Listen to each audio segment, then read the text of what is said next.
Assalamu alaikum. Imani ya Bwana iwe nanyi. Kwa wale wengine habari zenu. Mambo vipi? Comrade Power. Sound check tafadhali niwekee uzani. Usitumie mic tafadhali MC. Naomba utafuta nyingine.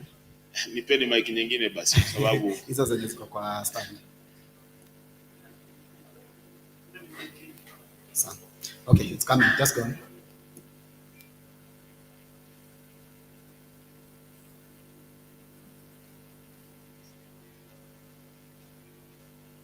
All right, tusubiri mic nyingine. Lazima niendelee na hii kidogo. Thank you. That was fast. All right. Right now, I can feel myself. Kill the echo, please. All right. Thank you. Good morning, everyone. I request you all rise onto our feet because it's an amazing day, wonderful day. We are here for the Democracy and Rise Festival 2021. This is the climax. All right. I want to hear some noise in the house. Comrade Power. Comrade Power. Comrade Viva. Comrade Viva. Women Viva. Women Viva. Men Viva. All right, we are actually also marking 16 days of activism. Today is day 2. We launched yesterday on 25th. Today is day 2, 26th, and we are here for the climax of the Democracy and Rise Festival. Courtesy of our good friends and supporters, Forum CIF, of course, the partnership with the Swedish Embassy here in Kenya. Not forgetting other partners, including Power 254, Topigia Makofi Tafadhali.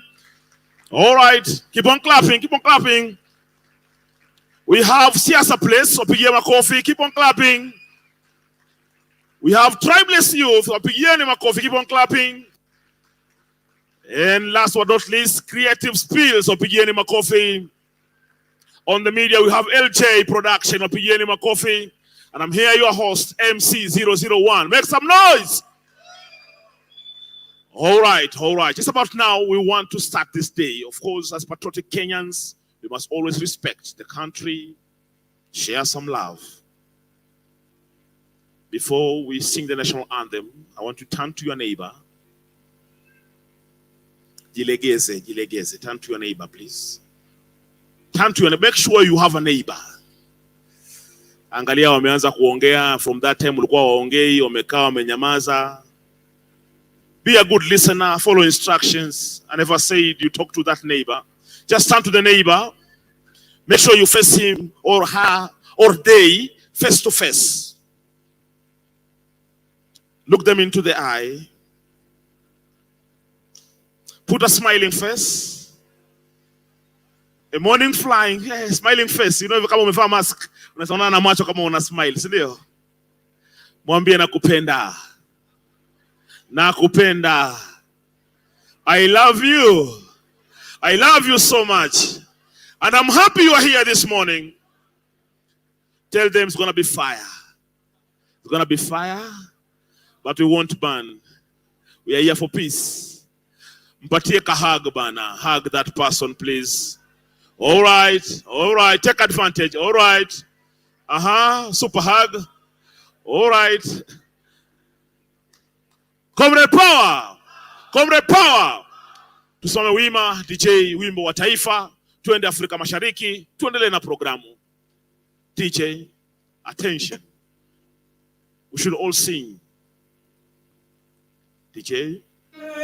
Mungu nguvu yetu, ilete baraka kwetu, wakikiwe ngao na mlinzi, na tukae na udugu, amani na uhuru, na tupate na ustawi. Salia umesimama, Afrika Mashariki, East African Mungu taomba uilinde Jumuiya Afrika Mashariki, tuwezeshe kuishi kwa amani, tutimize na malengo yetu, Jumuiya yetu sote tulilinde, tuajibike, tuimarike. Umoja wetu ni nguzo yetu, idumu jumuiya yetu. Jipigie makofi tafadhali. Comrade Power! Comrade Power! Are we ready for today? Are we ready? How many of us are ready? Kono juu here. Wako hapo toka Kariobangi, Kayole, Mathare, Dandora. Wote wanaonekana ni watu wa kutoka nje. Ladies and gentlemen, and others also included, allow me to let you sleep. You can sit. All right. Opening a stage this morning is a very strong activist. He has a very strong vocal. Put your hands together as I welcome on stage none other than the famous Apesi. Mnyama nini? Mnyama nini? Apesi. All right. Take it away, Apesi. Take it away. Democracy and Rights Festival 2021.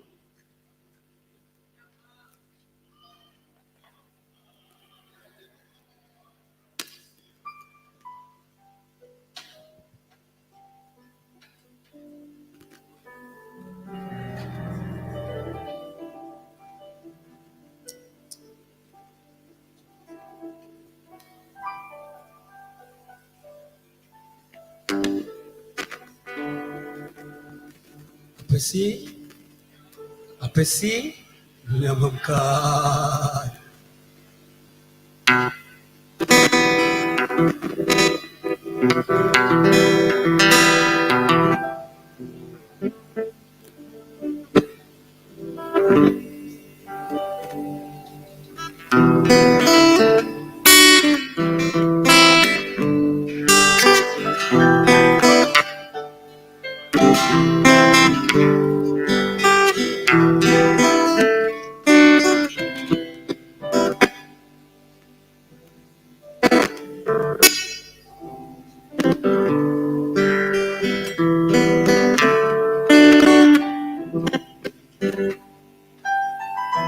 Mbona twaishi kwa njia mbaya?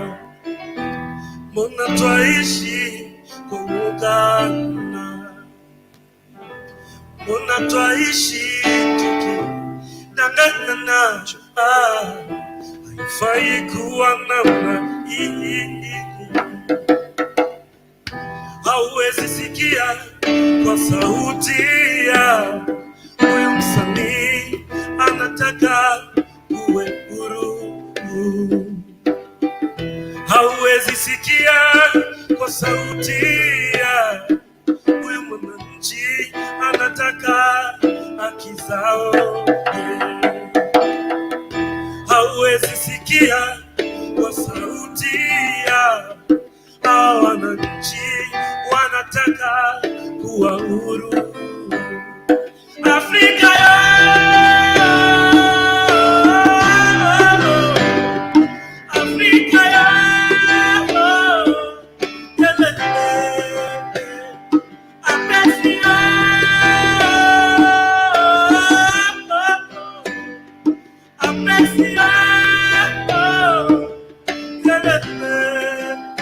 nasema sikia,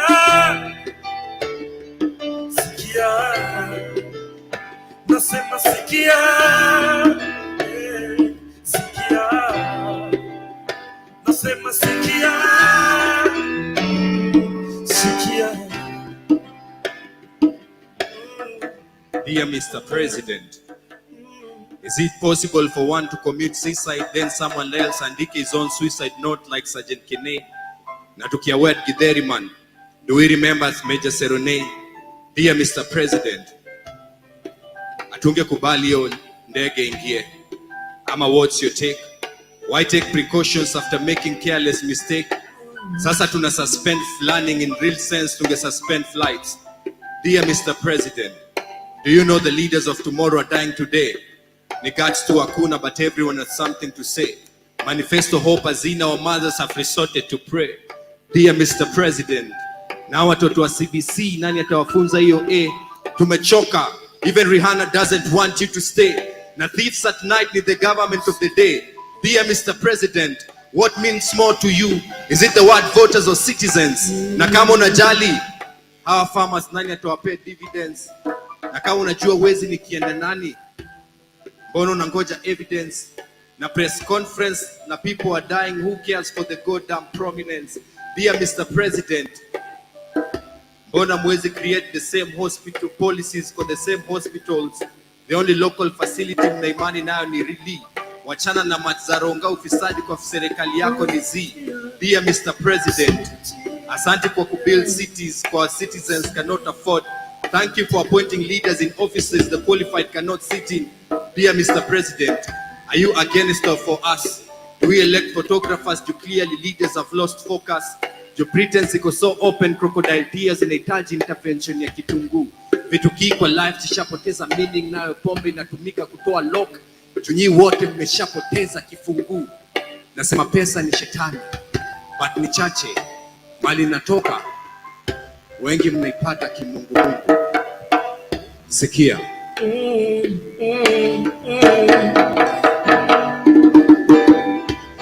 Hauwezi sikia kwa sauti ya huyu msanii, anataka jue kweli. Hauwezi sikia kwa sauti ya hawa wananchi, wanataka haki zao. Afrika ya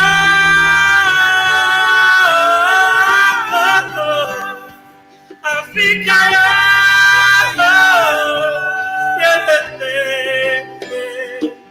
Afrika ya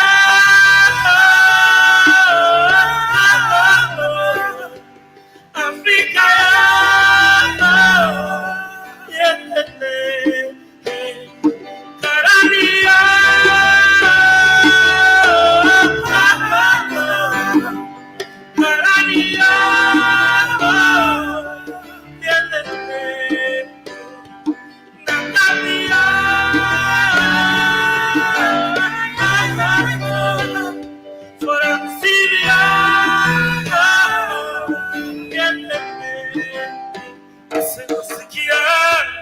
Ndio create change lazima uvote.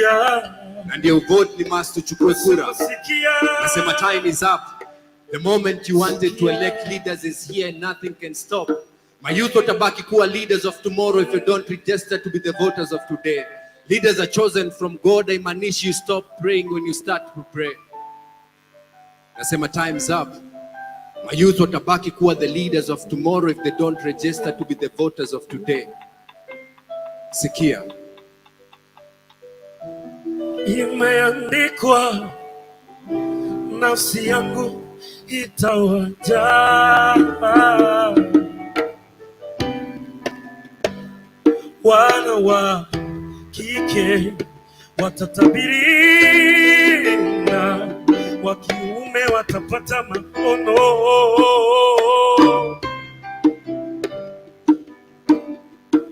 Kisha nitafanya maajabu kwenye mbingu, ishara kwenye nchi kavu za damu, moshi na moto.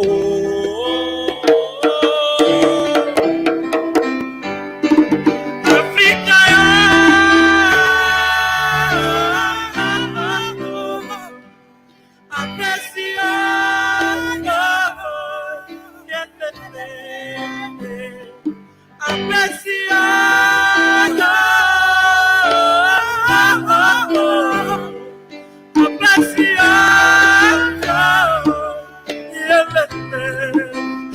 nasema sikia,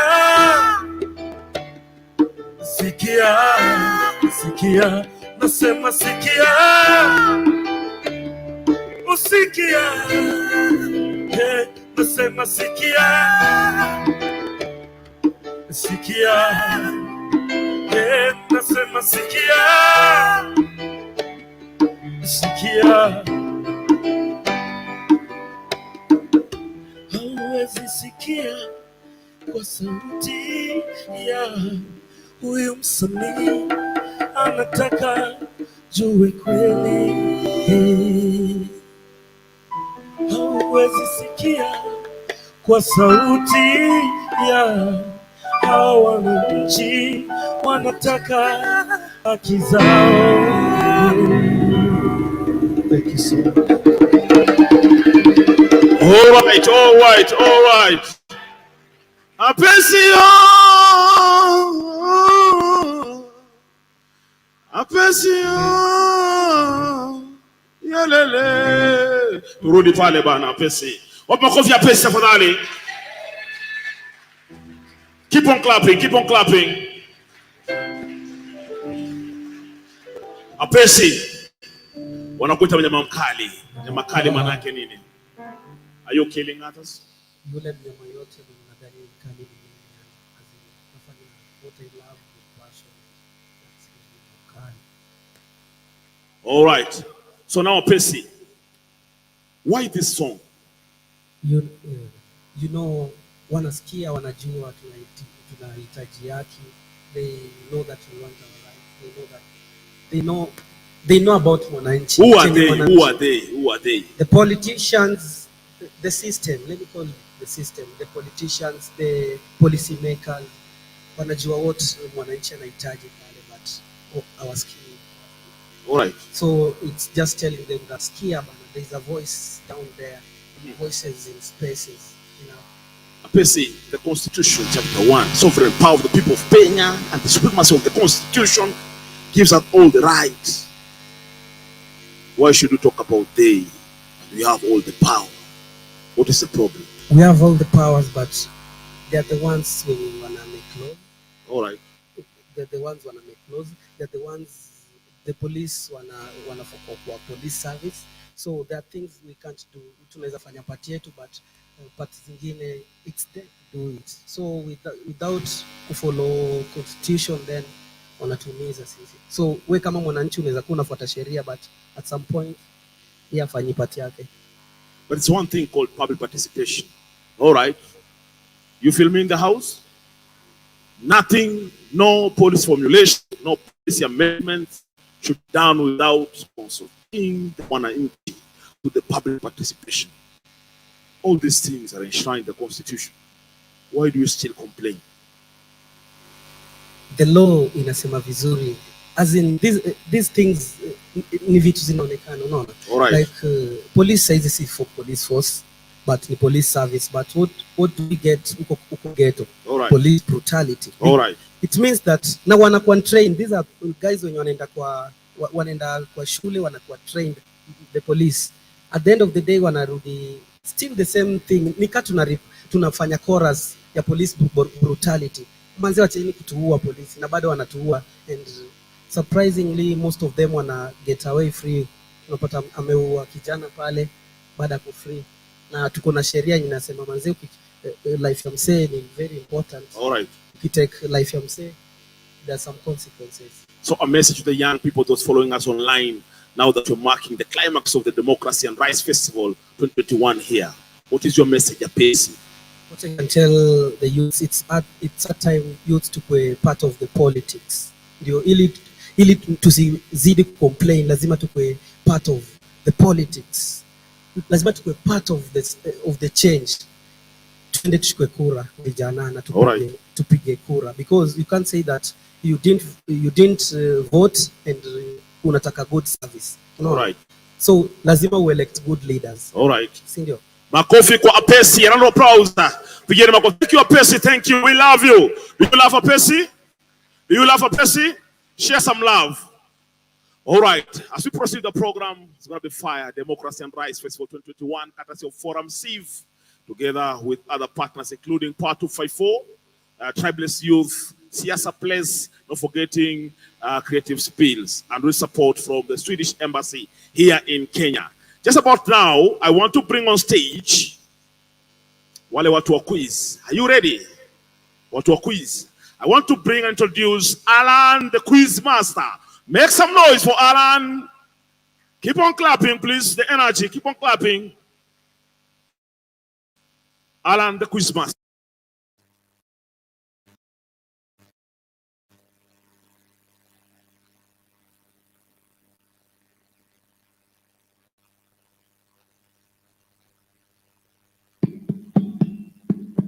Comrade Power, Pussy Power, umetulia sana. So, few rules to round, the ultimate round, which is a mixed bag on all the themes that we have covered this week. Just a quick tips. Today, the quiz has bonus points. It's double points from what we've been doing. So when they haven't appeared kwa podium, today is your chance to redeem yourself. It's double points. When you're tulikuwa tunapeana 100 points per question, it's 200 now, okay? So those who didn't perform well yesterday and felt that they might have missed out on the chance to probably finish on the podium, today is your chance to redeem yourself. As we wait to have the URL link posted and the quiz to display, congrats to the teams that have won. We'll be announcing the winners shortly as we proceed today, before we announce the top 3 teams cumulatively, including today's quiz, which we're gonna do in a couple of times. So right now, I'll just request people to just go straight to their browser and wait for the URL link. Remember to choose the phone that has the most bundles, the phone that you can rely on the most accurate, and phone that has plenty of space, so that we eliminate chances of having issues or delays before we start.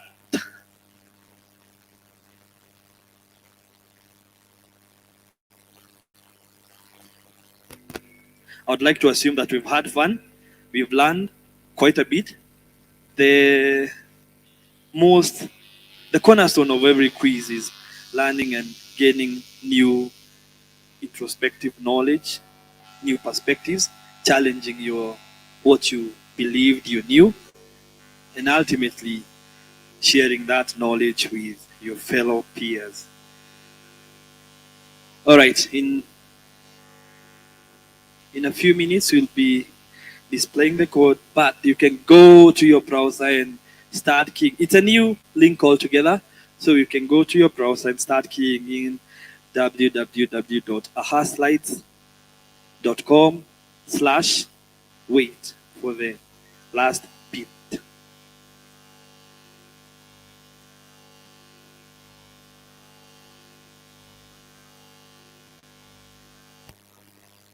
All right. Mko ready? I hope you've already keyed in that www.ahaslides.com. Then wait for the last bit of the code.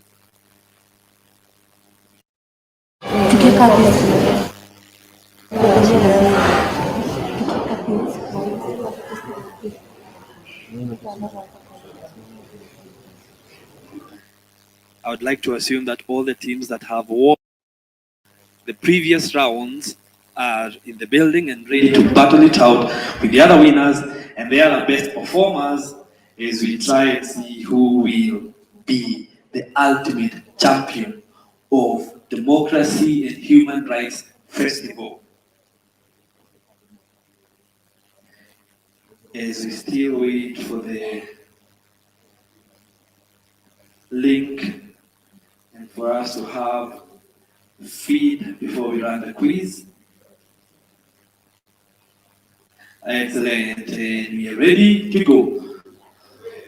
All right, www.ahaslides.com/mixeddhr.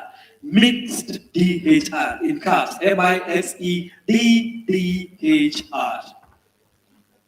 Mixed DHR. So note that there are 2 D's at the center. Mixed DDHR. are mixed EHR. I can see 10 teams have already joined in. Mamji, Boniface,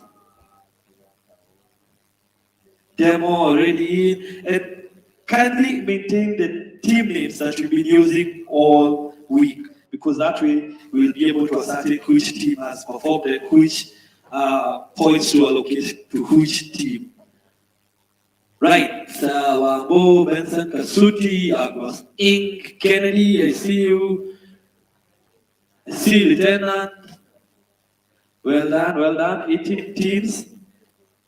But by this point, we should have all gotten a hang of it, and we shouldn't be having people delaying or having technical issues.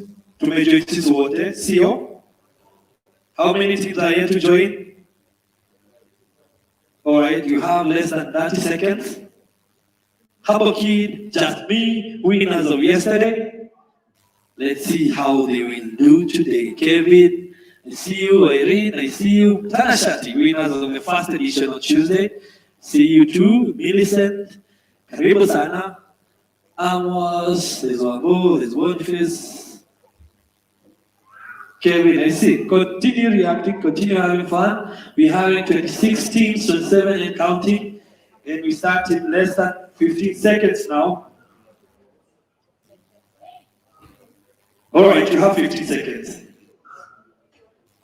We've had plenty of time to prepare our phones, to choose the best phone, the most reliable ones. And this is a competition. We want to be fair to each and every team. When you want to join Mapema, those who are ready. All right, 28 teams. In 10 seconds, we start. Boni Njogona, I see you. Rocky, Humble Kid, Logman, Alex Kamau. All right. In 7 seconds, 5 seconds, 3 seconds. Tomora Bato, I see you. Manu, all right. Bazu, Sumra, all right. Babayao, welcome aboard. All right, we're starting in 3, 2, 1. Let's do this. Remember, it's a mixed bag on all the things that we have covered this week. So give it your best. The faster you are, the more points you get. Remember, it's double points. Which Nordic country was the first to establish a cabinet with equal numbers of men and women? Is it Denmark, Norway, Sweden, or Iceland? Which Nordic country was the first to establish a cabinet with equal numbers of men and women? Is it Denmark, Norway, Sweden, or Iceland? With 3 seconds to go, let's see who will get this first question correct. The correct answer is Sweden, with 14 teams getting this one correct. Remember, it's double points. The faster you are, the more points you get. Let's look at the table quickly. Let's see at the first winners of this round. I see Muli taking up the lead. Manu, Elvis, Millicent, Jasmine, and Kevin making up our first top 6 of today. Next question, please. Question 2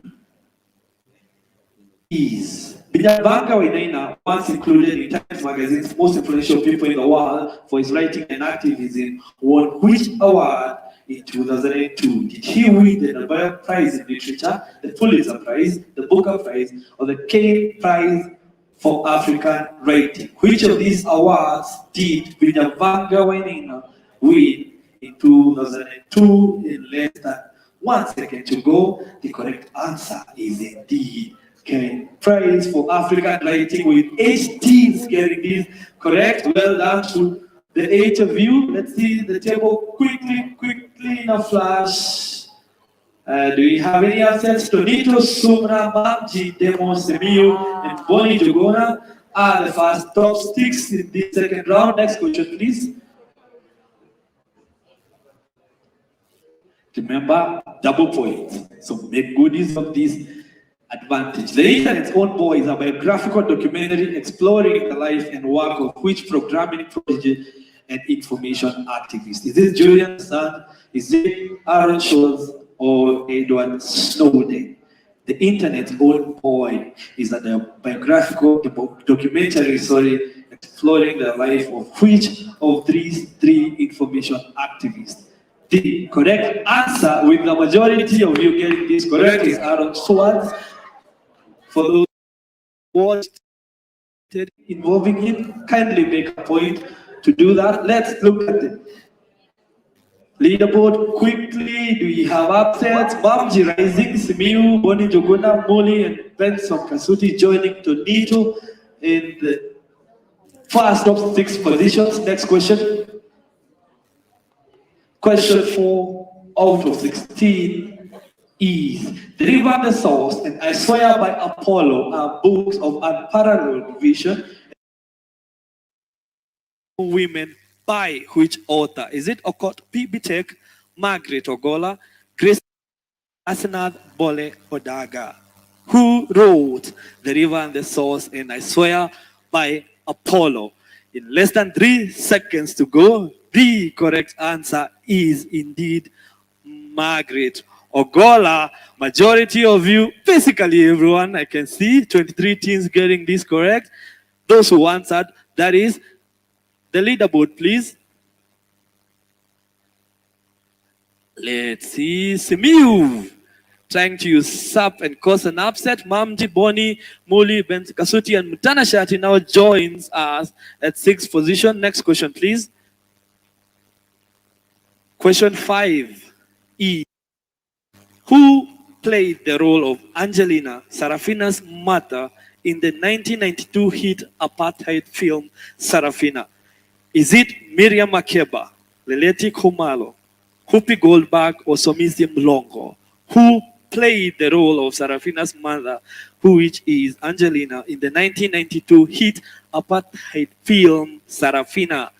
Is it Miriam Makeba, Leleti, Whoopi, or Somizi? The correct answer is indeed Miriam Makeba.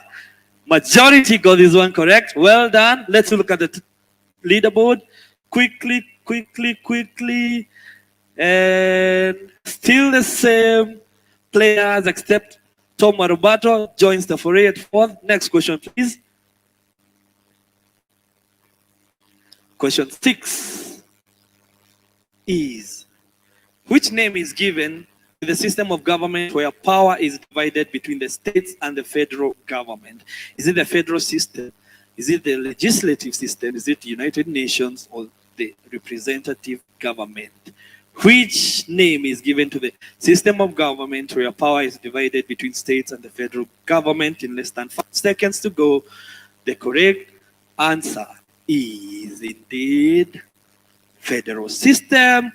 Most of you got this one correct. Well done. Let's quickly move to the leaderboard and see how people are faring. Muli now goes to the top position. Tonito is second. Panashati slowly rising. Simiu, Boni, and Lieutenant. Welcome, Lieutenant, to the top 6. Next question, please.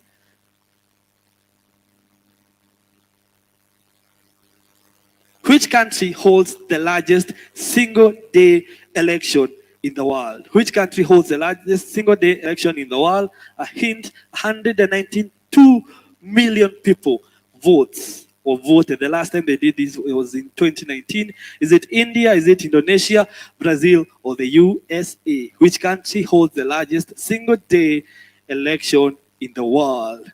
The correct answer is Indonesia, with only 5 teams getting this one correct. Well done. That was the trick question. I gave you a clue, 192. So there you go. Leaderboard, please. Have yes.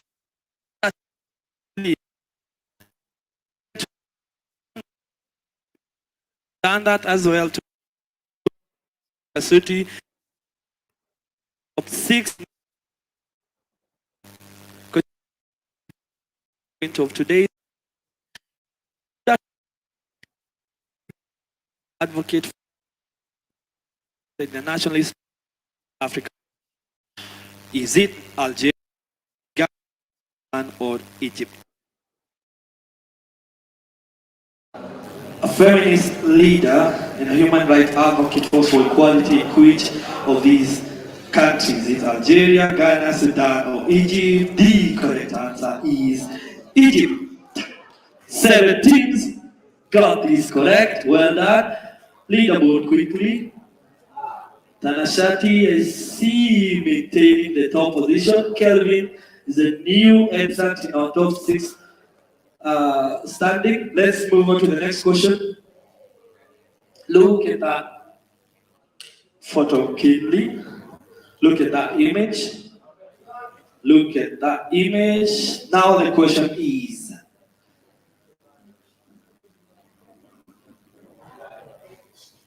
what is the name of this Russian feminist process, punk rock and performance art group whose work focuses on feminism and LGBT rights on top of criticizing the administration of Putin? Is it Pussy Power, is it Pussy Regime, or Pussy Riot?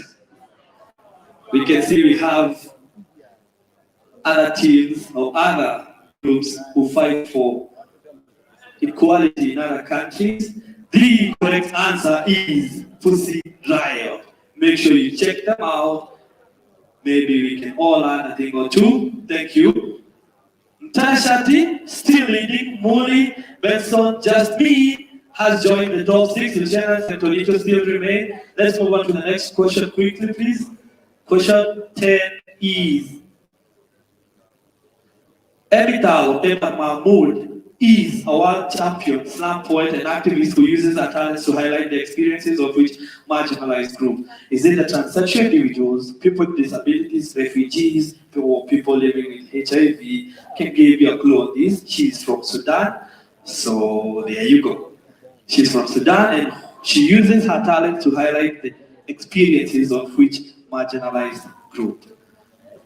Refugees is the correct answer. 15 of you got this one correct. Not that she doesn't highlight the issues of the other affected groups, but the logistic stronghold of her activism. Tanashati still leading. Muli, Lieutenant, Benson, Simiu, and just me still in the top 6 positions. Let's move on to the next question, please. Question 11 of today's last quiz is, which Grammy Award singer who sings in a style of music called Mona is known for appearing on stage barefoot in support of the homeless, especially the women and the children? Is her name Cesaria Ebora, Sona Jobarte, Dobe Naore, or Angelique Kidjo? She's from Cape Verde. There is your clue. Is her name Cesaria Ebora, Sona, Dobe, or Angelique Kidjo?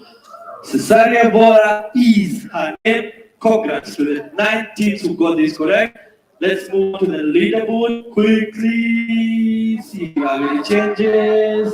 Still rises to that. Muli second, Lieutenant just me, Benson, and Tanashati still holding the top position. Let's move on to the next question, please. Question 12 is, the UN headquarters are in which major city? The United Nations or UN headquarters, head offices are in which major city? Is it in London, Paris, New York, or Montreal, Canada? Which of these cities host the headquarters of the United Nations? And with timing up, the correct answer is New York. Congratulations to the 19 teams getting this correct. Let's move on to the leaderboard quickly. See if you have any changes. Upset Lieutenant has risen to that position. Kevin has joined us and the other players remain the same. Let's move on to the next question, please. Question 13 is, Mnyanzi wa Menza, also known as Mekatilili wa Menza or Makatili, was a Kenyan independence activist who led which people against the colonial administration? Was she from the Wanga people, the Giriama people, the Nandos, the Mijikenda? Mekatilili, if you were here, Shiki did mention her quite a bit in her piece yesterday. She led which people against the British? And she led the Giriama people with 16 teams getting this one correct. Well done. Let's move on to the table and see if we have any upsets or any new players. Humble Kid, welcome to the top 6. Humble Kid is the only new player in the top 6. Let's move on to the next question, please. Question 14 out of 16. Remember today's double points. Which festival in West Africa is an annual courtship ritual competition where young men dress up and dance with hopes of being picked by women? Is it Gwarewo Festival, Fulani, or the Wodari Fula Festival? This is where tables are turned and then women get to choose what they want or who they want. And the name of this festival in West Africa is called Gwarewo Festival, which involves the Fulani people of West Africa from Benin and the neighboring countries. Let's look at the table, please. Mtanashati still leading. Benson Kasuti has joined the top 6 once back. Let's move on to the penultimate question, I believe, yes, of today's and the very last quiz of this festival. What is it called when no one or everyone rules? Which name is used to describe a system where no one or everyone rules? Is it democracy, oligarchy, theocracy, or anarchy? What is it called when everyone or no one rules? Is it democracy, oligarchy, theocracy, or anarchy? The correct answer is anarchy. With 12 teams getting this one correct, we have asked about the other 3, so I believe this was a no-brainer. Next, let's look at the leaderboard. Simiyu jumps to second position, Tanashati holding the top position. Let's move on to the very last question before we announce the winner of this round. Then later we'll announce the winner of the ultimate quiz, which involves all the rounds that we've done. Remember the 5th of November is a popular quote from which film with a freedom fighter who uses radical tactics, aka terrorism, to fight oppression. Is it Beast of No Nation, the Birth of a Nation, V for Vendetta, or Captive State? So remember the 5th is a popular quote from which film starring Natalie Portman and Hugo Weaving. The correct answer is V for Vendetta, with 6 teams getting this one correct. Quickly, let's look at who has won today's quiz.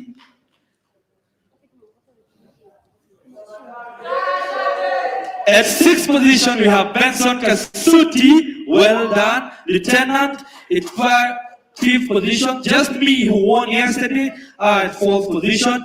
Muli, well done. At 3rd place. Simiyu in 2nd place. And the winner is Tanashati, which makes this their 2nd win of this festival, having won the very first one and quite fittingly winning the last one. Let's see how they will tally or how they will score when it comes to the ultimate quiz and the tallies that we're going to be done and announced later on today. That's it for me. Thank you so much. You've been quite a good crowd. Have fun. All right. Keep on clapping. Keep on clapping. Keep on clapping. Who is the winner? Who is the winner?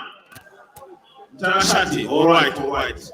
So about now, because of time, we now want to do what is called reflection of this amazing festival and aspect on democracy and rights. That is why I want to welcome on stage one and only Garang. Pigeni makofi tafadhali. Pigeni makofi, endelea kupiga makofi Garang akija jukwani. All right, Garang, take it away. Thank you, thank you. Viva comrades, viva! Viva comrades, viva! Down with oppression, down! Down with oppression, down! Forward with social justice, forward! Forward with social justice, forward! Asanteni. Naomba nishare hapa some reflections kuhusu the whole week vile tumekuwa hapa. Si imekuwa ni poa? Hii wiki imekuwa fiti ama imekuwa hivi? Imekuwa poa? Tujipigie makofi basi. Jipigieni makofi. Yeah. So hii wiki tumekuwa hapa na theme inajiita democracy and human rights. Nilikuwa napitia ngaangalia what is democracy. Kajiuliza tu what is democracy. Sababu unajua simuona hapa mmetoka kuona quiz. Na tumeona mtanashati kuna vile server imepanda. So ukiulizwa what is democracy, inafaa unakuwa unajua democracy ni nini, because democracy is a Greek word, inatoka from a Greek word called demokratos. Demo meaning people, kratos meaning rule. So democracy in Greek inamaanisha rule of the people, by the people, for the people. Now ukiulizwa what is human rights, unafaa unajua kwa human rights ni God given. Human rights ipeanwa na mwanadamu. Ndio ile tunasemaga mtu hawezi kupimia hewa. Si ni kweli? Hiyo ndio human rights. Ingekuwa wewe piga tu hesabu kama sisi raia tungekuwa kuna mtu amepewa powers za kuzima hii hewa. Singekuwa mtu anaamua utaema sahihi, kuna vile aweza kuzimia hewa mwaka 3, amwe utaema 2 hours, alafu izime, alafu iwashe. So human rights ni God given rights. Usiwahi sema ati nataka nipewe human rights zangu, hakuna kitu kama hiyo. Human rights ni God given rights. Na ni haki yako, na useme ati kuna, usiwahi fikiria ati kuna mtu anapeana human rights, ni God pekee. Raia sisi kama public tungepewa hiyo powers, tungekuwa tunanyongeana sana hewa. Si ni kweli? So hii wiki imekuwa ni poa, tumekuwa na conversations za nguvu sana hapa. Tupigie for Ramsey makofi. Pigeni for Ramsey makofi bana. Wamefanya poa sana kuleta hizi conversation. Tumekuwaga watu wa mashinani hawako mara mingi, but tunashukuru sana for Ramsey wameweza kutupatia hiyo opportunity tuweze kuja hapa, tuweze kudiscuss, to sharpen contradictions, tuweze kuagree to disagree, na pia to learn about a lot of things hapa kwa hii wiki, na imekuwa ni poa sana. Pia kuna muhimu sana ya kuangalia why we are here, why we have been here. Democracy ndio kitu inafanya sahi tuko na government. Sababu bila democracy simonako kuna anarchy. Anarchy ni ile hakuna serikali, kila mtu anajiongoza. Kila mtu anaamua yeye pia ni sheria ya serikali. But hii kuja kudiscuss hapa democracy ni kitu ya maana sana, because inatukumbusha sisi sote kwa tuko na role ya kuplay katika kuhakikisha maisha yetu, na pia kule tunakaa kwa society zetu kila kitu tunafuatilia vizuri na kwa ikokoa. Because ukiangalia kayo conversation tulianza nayo Monday kuhusu stories za extrajudicial killings and forced disappearances, ni kwa sababu watu wameabuse democracy. Wameabuse. Unapata makarao wamejipatia powers, sawa, au ndo wamekuwa god. Wanamutaishi ama utakufa, ambayo ni abuse. Ukiangalia constitution yetu imetupatia rights mingi sana, lakini wao angaliaga constitution wanasema ni kama hii ni paper tu. Simeona kotoda ilitoka, sunaona DCI yametingwa, sasa hii DCI ni convict. Yes, hii si DCI. Yes, hii anafaa kuwa anachezea Kamiti 44. Amefungwa mwezi 4 bila cash bail ama nini. Lakini sababu tuna exercise system ya impunity, si yako mtaa, si ndio bado si ana bounce. Simliona hojaji Mrima, kunaona juzi si alikuwa anasema ametishiwa kwa sababu hao wanajiona kwa above the law, na ndio unaona tuamuliaga vile wanataka sisi vijana kwanza. Karao kubamba anaweza amua vyovyote vile anataka. Si ati unaongelea katiba article 49 inaongelea rights of an arrested person. Katiba imesema ukishikwa when you are arrested, kitu ya kwanza Karao anafaa kuelezea kama wewe auelewi Kiswahili, auelewi Kizungu, unaelewa tu kilugha yenu, anafaa kuelezea kwa njia inaeleweka kwa nini unashikwa. Sawa, that is what the constitution says, article 49, rights of an arrested. Mshaisikia arrested person akiwa na right Kenya? Kwanza tukishikwaga swali waga imefuatanishwa na kibali, si ndio? Umewashwa mbao yako moto hapo, coordination inapotea, si ni ukweli? Huwezi uliza swali. Unaona hata Karao ukimsalimia anaona gani kitu ya ajabu, ati afanye habari anashindwa. Unaona anaona una agenda. Hata ile tu kibinadamu ati niaje wewe, niaje afanye. Unaona wewe kuna kitu. Kuna vile wewe unakaa suspect. Si ni kweli? So, hiyo ndio kitu tunafaa tuangalie sisi kama hapa vile tumekuja hapa na hii Mbogi sisi hata tulisema hapa na kina Rechon kwa hii jeshi yetu tutahakikisha kuwa tuko pamoja. Hii safari tuisongeze pamoja kwa sababu kufight hii system, kufight impunity inataka unity. Haitaki division, mpaka tukue kitu moja. Na tukiwa kimoja tutaweza kupambana nao. Si ati pia vile wanatupelekaga tukiamua hatuwezi change.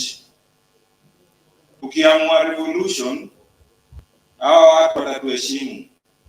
Wanatudharau kwa sababu tuko divided. Alafu Mr. Politician, msinitaki politician, ni politician kwa sababu ana trick watu. So akwagi ati ni politician, politician. So lazima pia tukue rada, tuangalie vile tumeongelea story ya democracy hapa. Sasa tunaenda campaign, ni kitu ya maana sana. Tuhakikishe agenda ya social justice na human rights iko at the center of our campaigns. Kwa sababu ukiangalia ma presidential candidate wote wanarun, nani anaongelea social justice? Nani anaongelea human rights? Mmesikia mtu yote anataja human rights? So lazima tuforce watu waongelee. Candidate akikuja muulize agenda yako ya social justice ni gani? Agenda yako ya human rights ni gani? Kwa sababu wasipokuwa na agenda ni tunatoa one oppressor tunaweka mwingine, tuna change. Kama sasa hivi mtu alikuwa anasema between the two frontline candidates, Ruto Raila, ni sisi tu choose ni nani atatunyanyasa. Ni tuna choose ni nani ataendelea kutunyanyasa, si ati atatuliberate. Kwa hivyo hii liberation na hii generation yetu kama si mayouth 75% hii Kenya, si tukasirike tu, tuamue hii system isonge, kwa sababu wote ni oppressor. Ukiangalia all the people who are in government, wote wamekuwa kwa government for 50 years. Sisi vijana tuko hapa tu si makonkodi, si hata si makonkodi, si ni Kamagera, si ni kujaza gari. All right. Ndio kweli. So kitu ya maana, tunashukuru sana for MC jo, big up sana, pigeni makofi tena jo. Wamefanya kazi poa, wametuletea hii, na sisi tunataka hizi vitu pia zikamtani, si ni kweli? Pia tuzidiscuss huko mashinani. Viva comrades, viva! Viva! Viva comrades, viva! Viva! Salute! All right, no applause for Garang. I appreciate Garang. All right, a little reflection of the past 4 days. How has it been for you? So just now, I want to welcome on stage Mr. Boniface Akach. Boniface Akach, please take away reflection on your experience of the democracy and rights festival. Viva comrades, viva! Mazee, jana niliwaambia that when you are greeted with the salutation of revolutionaries, your viva should be the loudest in the room. And always make sure you lift your hands up high to show the courage that you have. Viva comrades, viva! Viva comrades, viva! I will try as much as possible to be very straight to the point. Na MC ukiona nimepita wakati unaniambia tu ya na hiyo sauti yako, and then mimi itabidi nimeobey. Now, young people in each generation have always had their role to play in liberating each community. Throughout the generations, we have always played a role in liberating. And the generations have always fulfilled that mandate, and some have betrayed it. I want you to ask yourself that in this our generation, what role are you going to play to liberate the struggles that we have? Are you going to betray the struggle, or are you going to fulfill your role of liberating this country? It is always on the young people.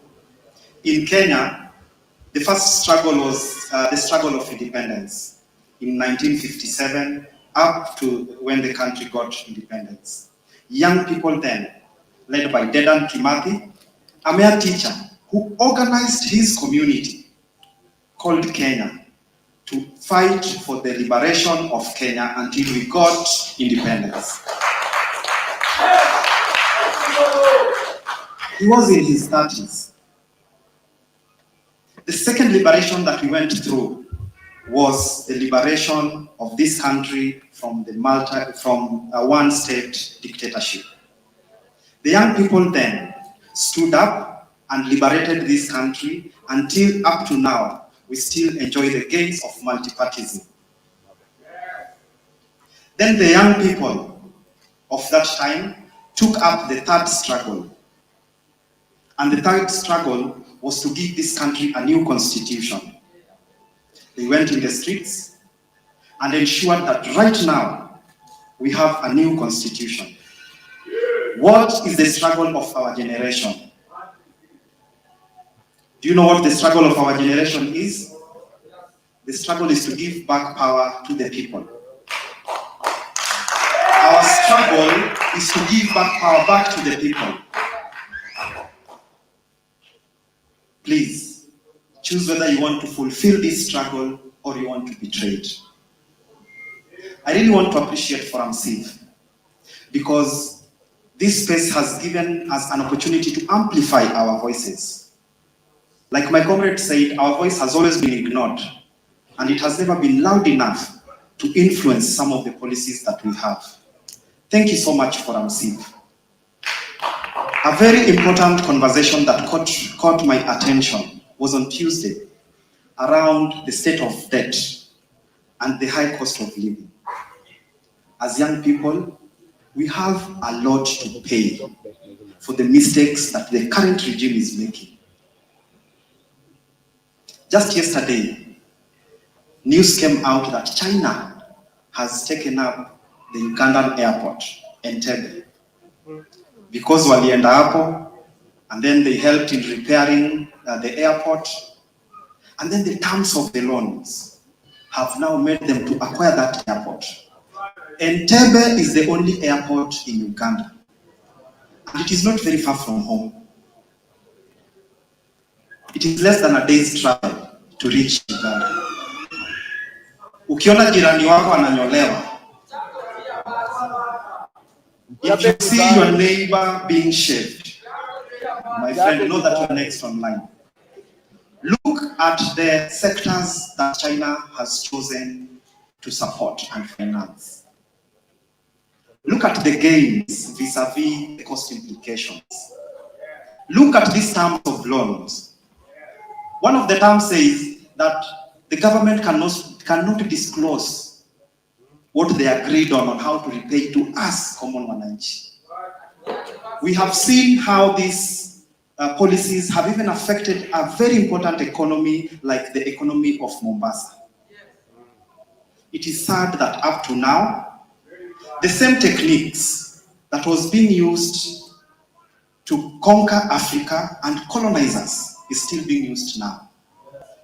Bado tunapewa loans na goodies venye wale our forefathers were given, and then the leaders who are accepting these goodies are auctioning us, and they are making these terms so long that they will not be there to answer when now they are being called for.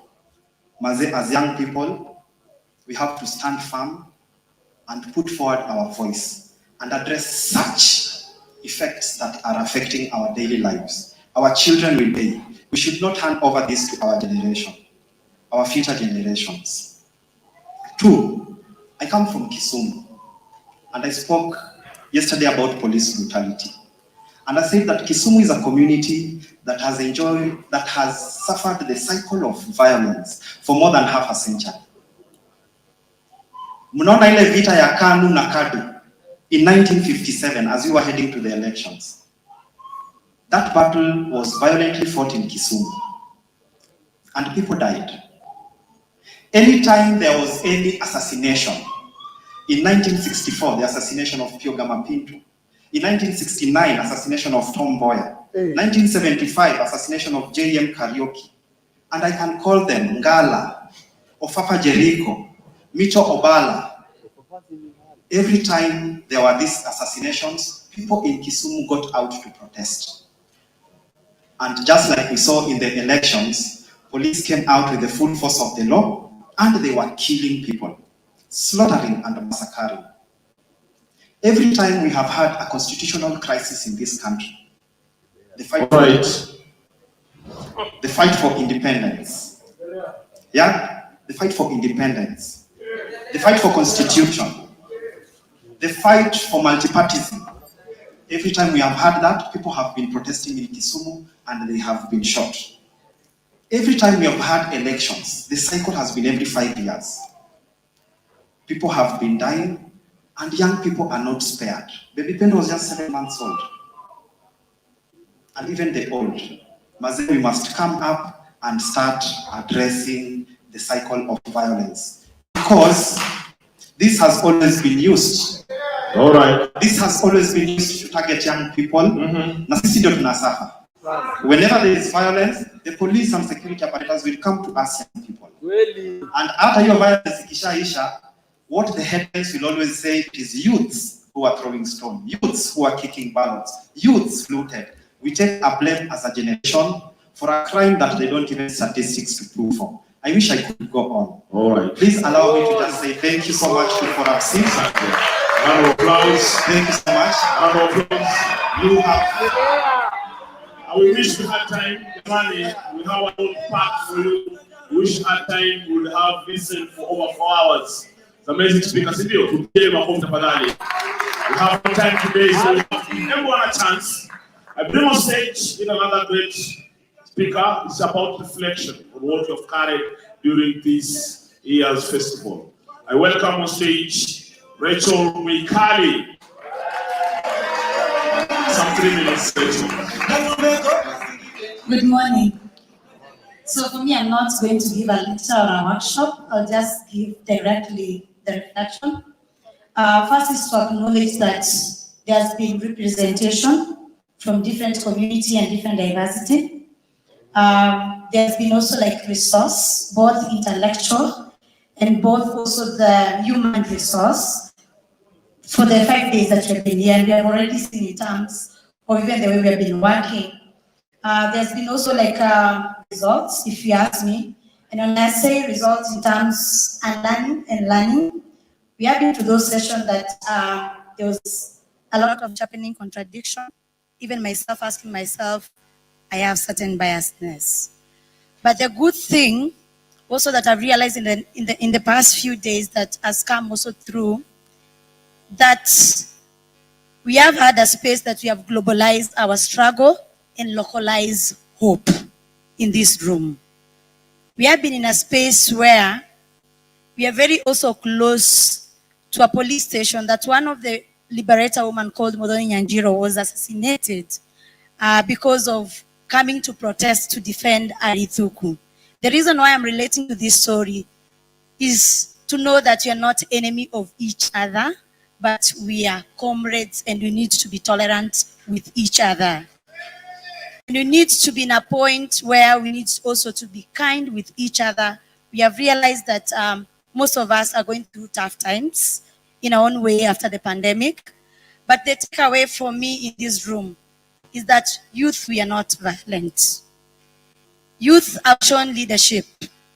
I had one of my friends was a politician who came here yesterday, and she told the team, big up, if you're having this youthful population with energy, and they are not fighting. We have changed that narrative. So big up to all of us. We have shown that we are very diverse.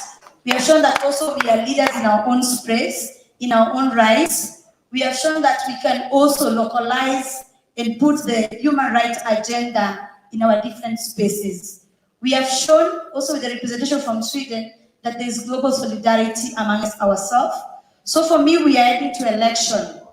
Let's be on the decision-making table. Let's push the human rights agenda. Let's push health rights agenda. Let's push activism agenda. And let's ensure we have the power to vote. Let's wake up very early and let's protect each other and love each other. That's my reflection, and viva to Forum Civ, the partners and the youth partners involved. Thank you. All right, applause, short but clear. Begin my coffee, Comrade Power.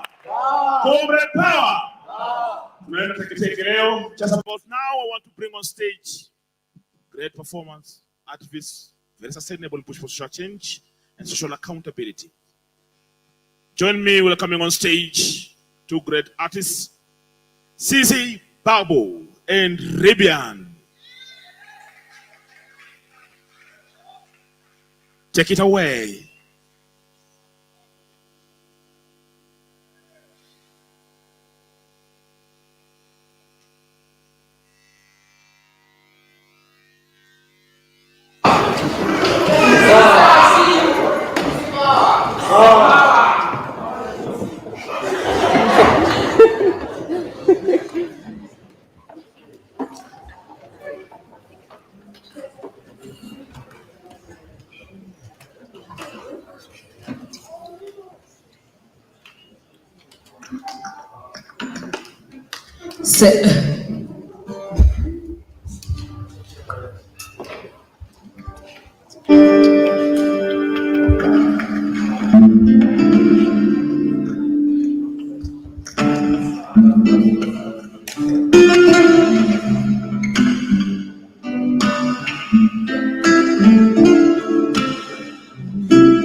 I'm in chains.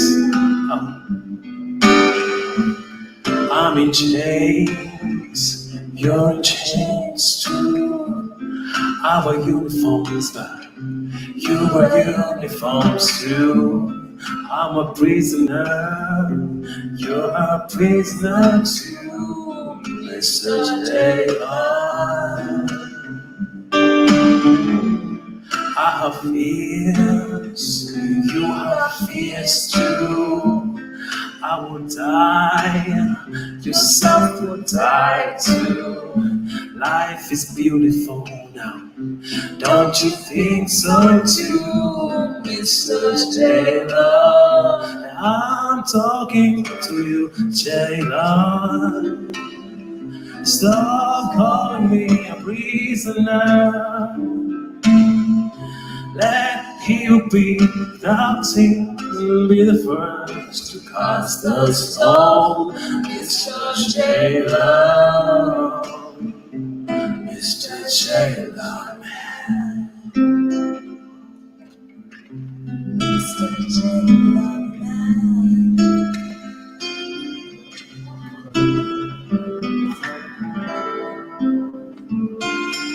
From black holes to Bermuda Triangles, oceans and deserted lands, black boys with red blood and curious eyes, fear first, kill next, shoot the cops, nothing can be more scary. Mothers crying and mourning for boys, they might lose boys who never grew, boys who got killed in the cotton fields, their dying eagles spread out a big cabins.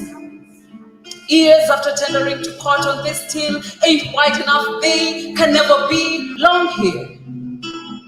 Blood pouring over our hearts to you, black child. Our heartbeats fall in line with the jazz of your step. Our eyes follow the up and down of your breathing. This is all to you, black boys with big dreams and unrealistic expectations. Dear bra, now, I don't want to think of you as cups on my breast. Maybe I should call you nigger, but don't you know that beyond the shores of America there ain't no Negroes? Maybe I should call you dog. Give you a perfect excuse to chew on women's bones. Maybe I should call you brother. Maybe then I'll feel safe around you. Dear black man, what name satisfies you?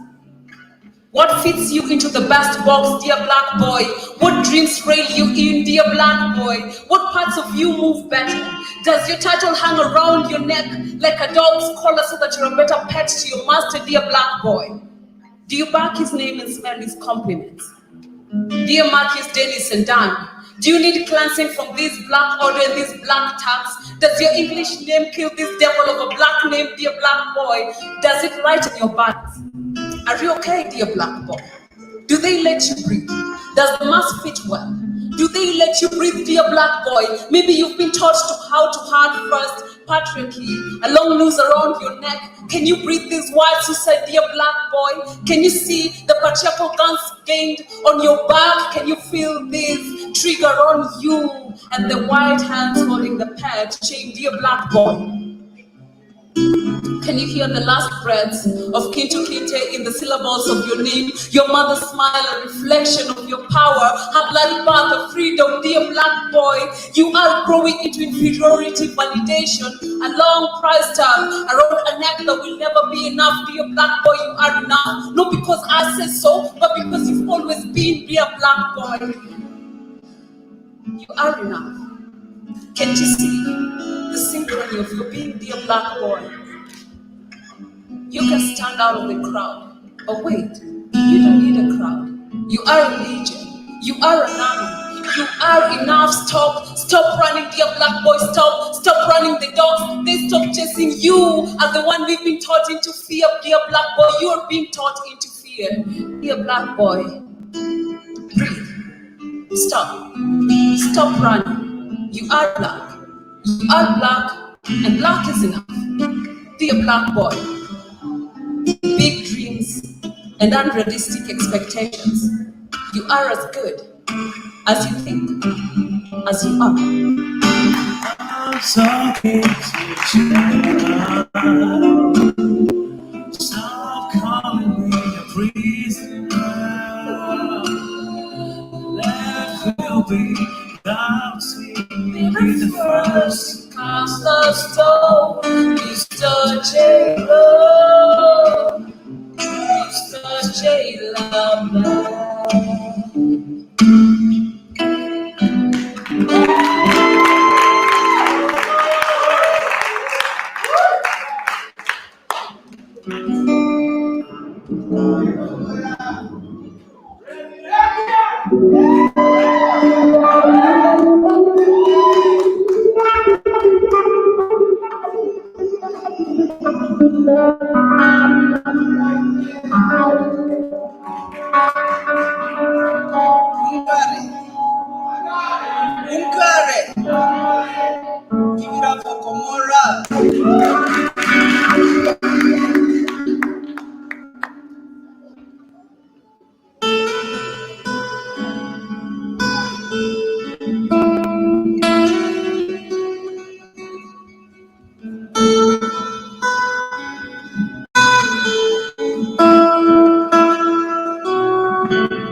Utumishi kwa wote.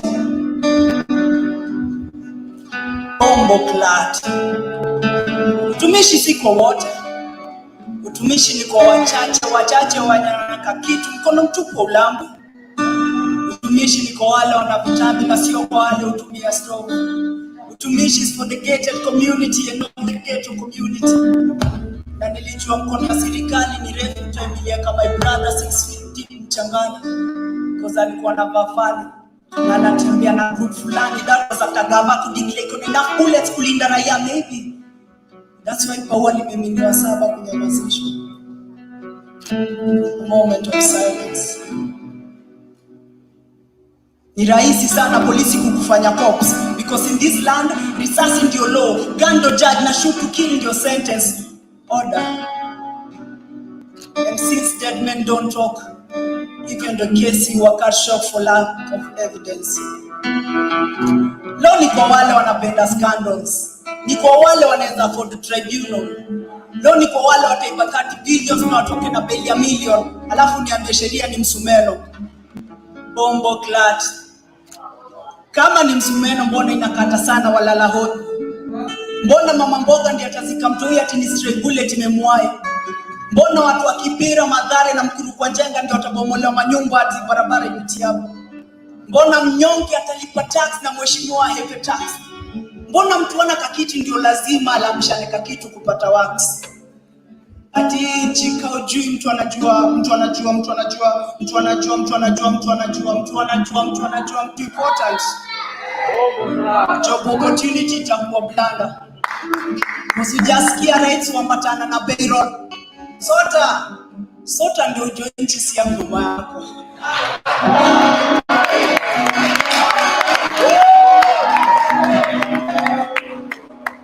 Hii chishapigwa bei na sisiri. Wenye nchi washapata mstiri. Na tukinyamaza hivyo tutamka siku moja tusikie Kenya ni China City.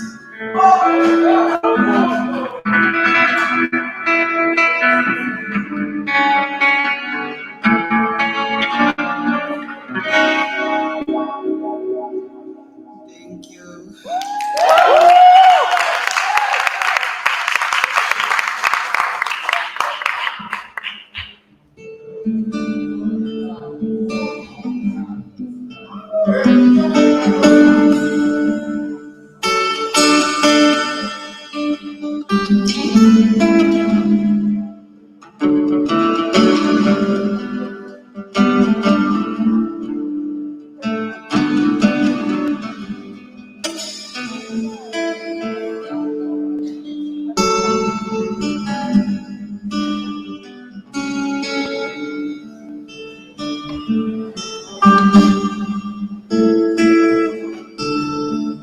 Hi.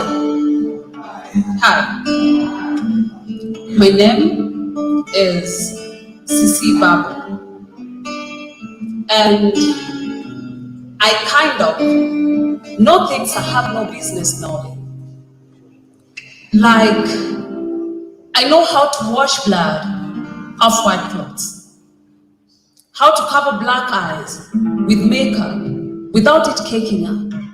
Like I said, I know things I have no business knowing. I know the difference between a psychopath and a sociopath, the charming hunter and the malicious predator. I know the cry of a mother who just lost her child and the different intonations she uses for the different genders. I know how wet to rub when she starts to cry all over again and how to hold her wrecked being I know the smell of death. As it devours through everything, I know the stench of a decomposing body and how it looks like in different time lapses. The rot and the undoing, I know it all. Like I told you, I know things I have no business knowing. I know the sound of a bullet when it catches a body like Ihata. Najua bonoko wa moto immediately it fires. Najua nduru ya mwizi. Neoifa akipigwa kejani mimi najua.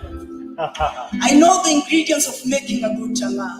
Effects za taki ya kichuri. Who to bury your dead baby kauna doza mazishi. What to get mtoi ikawa ni tasa bora tu fike bei. Hata mimi sijui mbona but I know it. Najua donda wa spodi. Directions za kututupisha pao. Chomu za kushika tenje kanairo. Njegea hadi akidunga civilian. Na pinja yako idha kibenje yako soka rada. Hata mimi sijui vile najua. But najua connection na utumishi kwa wote na mkono mrefu wa kula mali ya umma. Extrajudicial killings na ideologies za mayouth. Profiling ya Bobo Shanti na Naya Bingi and the targets on their backs. Connection na employment na kitu kidogo. Connection na sababu na ghetto kando yake. Mrea mali safi na sautiaji za kupikisha handi. Selection najua. Mimi najua. Najua difference ya siren ya zimamoto na ya ambulance. Maombi ya miujiza na ya kukulia bibi. Meekness ya repentance na entitlement ya apologies. Anaavisa wanyasana promises of forever. Najua mtura legit, timba origi, noti ya light, compliments za ukweli. Stili ya jaba na hayawi. Selection najua. Mimi najua. I know the sound of a breaking heart. The cry of a 2-month-old baby given up even before having the chance to know her mother's voice. I know of bodies dying on battlefiels and those stuck in war zones. Too traumatized to go back home and too scared to stay at home. Fighting the forever war. I know it all because I've seen it all. As I said earlier, I know things I have no business knowing. All right, please. Let's get back. Let us appreciate Stevie. All right, allow me to get this power. Oh. All right, keep on clapping. Thank you. I know things I should not know. Very strong statement. What do you mean? I know things I should not know. When you say I know things I have no business knowing, zingine ni exposure. Ukiishi ghetto utajua bonoko wa moto ikishoot. Utajua tu. Like hata unajua base ya mtu legit, like there are things you know you're exposed to regardless of whether you want to know or not. Like me knowing who to bury a dead baby. All right. It's not it's a classified information, but I'm forced to know it, so yeah. All right. What impact does it have the young people? What impact does it have? Yes, knowing things. No. For one thing that I know is that as people who live in this country, we've normalized things we should not normalize. All right. That you are aware of things. If you look at them, it's trauma. It's not atuko sawa. All right. So for me, that is the thing. Why we do this is you should not normalize that. That is wrong. What's happening to you is violation and it's trauma. And you should not normalize being traumatized by your government. All right. Yeah. I wish I had more time to engage these great artists here. But no, please, just before you step down, I want to know from both of you, yes, what inspired your piece? The first piece? The first piece, utumishi kwa wote. All right. For me, it's ironical. That's why I say utumishi kwa wote. Boom. Like it's not true. Utumishi ni kwa wachache. Yani, as much as imeandikwa utumishi kwa wote, kuna wale watapewa na wengine watabaguliwa. All right. Yeah, so ndo nasema sote ujue interest ya mama yako. Like, yeah. I get you. What about you, sis? My piece was inspired by the fact that our struggles are connected. And I think in this instance, we live in Kenya and by that default, majority of you are black men. If you're a man, you're a black man. And black men forget that whatever this system promises them, there is a gun on their back. Whatever it does, there is always a target on them. So whatever you're promised, unless you align with the other marginalized people in this system, there is a constant gun on your back. You're just a trained weapon. That's all. When you're done doing your thing, they're coming for you. So that's what the piece is about. All right. Let us appreciate this great artist. Thank you, Zizi. Thank you. Ravian, keep on clapping, keep on clapping. All right, the time has come now. We want to start awarding. It's awards time. We had different categories. The quiz masters. One was human rights. All right, keep on clapping. Another one was a category on democracy. Keep on clapping. And the category was on gender. Keep on clapping. And last category was on arts and culture.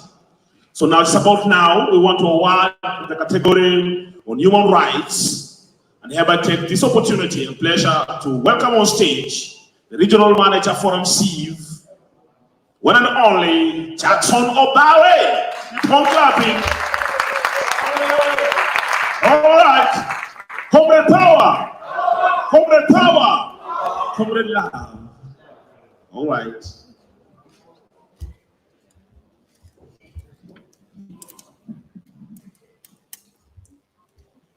Karibu kiongozi. Asante sana. Yes. I also know of things that I have no business knowing, but I also know things that I have business knowing.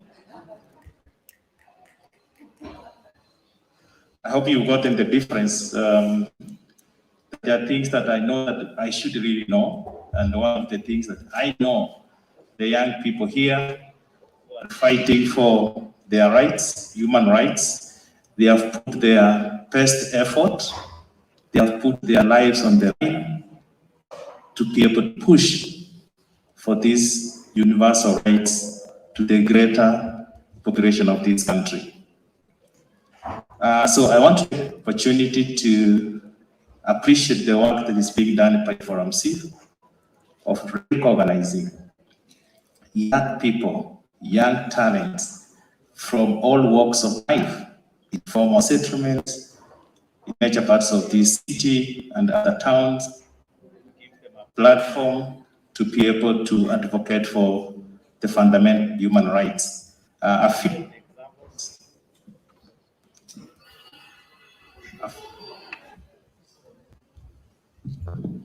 few of those examples that we have been able to support, quite many, but I want to mention a few of them. The work that's been done by a coalition of grassroots human rights defenders. Can you clap for them?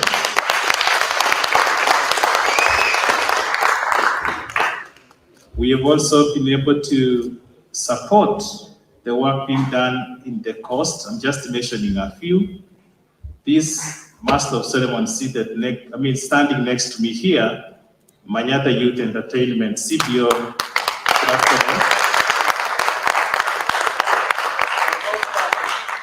And also want to take the opportunity to recognize that we have also provided avenues, platforms for strategic dialogue that have not been there before.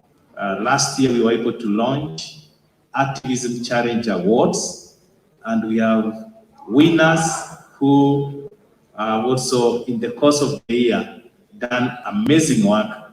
And this evening, we are going to recognize them through the Coalition of Human Rights Defenders Awards by the Embassy. Willie Oeba is one of the nominees. In the upcoming categories, so you'll be watching those in the afternoon. But we also have Jerry Miwi, who has also been supporting, issues to do with the domestic violence. During this COVID, it was really tough. And those have been recognized. We did recognize them last year, December, and they are now being recognized now. It shows you that when you put your best foot forward, defending rights, human rights of your fellow citizens, there is always a reward for you.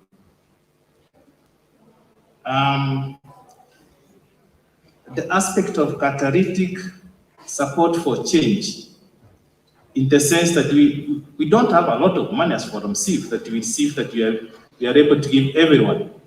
But there are the small seeds that we are planting. And those seeds, if you plant one seed, it bears a tree. And that tree has many fruits.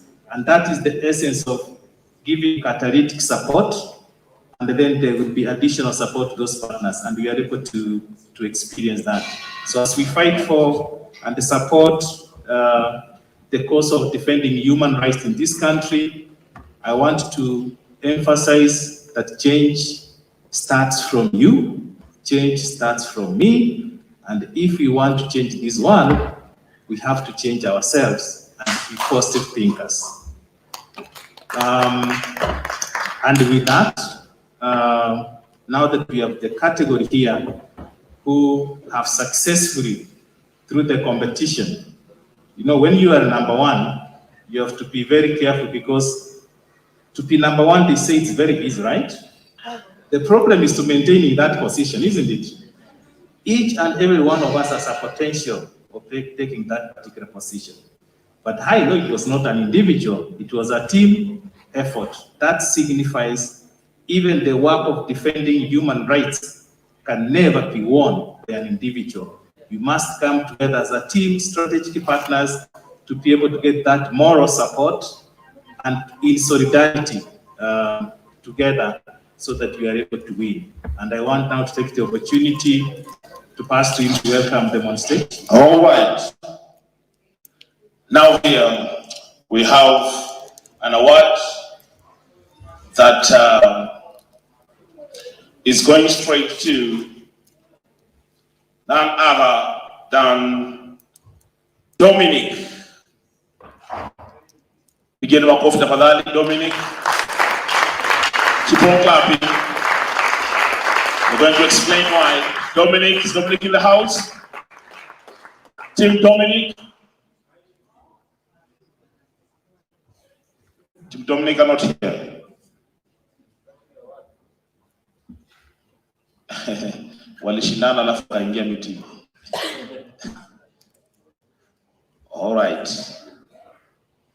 All right, I think now maybe if you have any other parting shot before you, because Team Dominic is not here, we can get someone to come and collect the award on their behalf.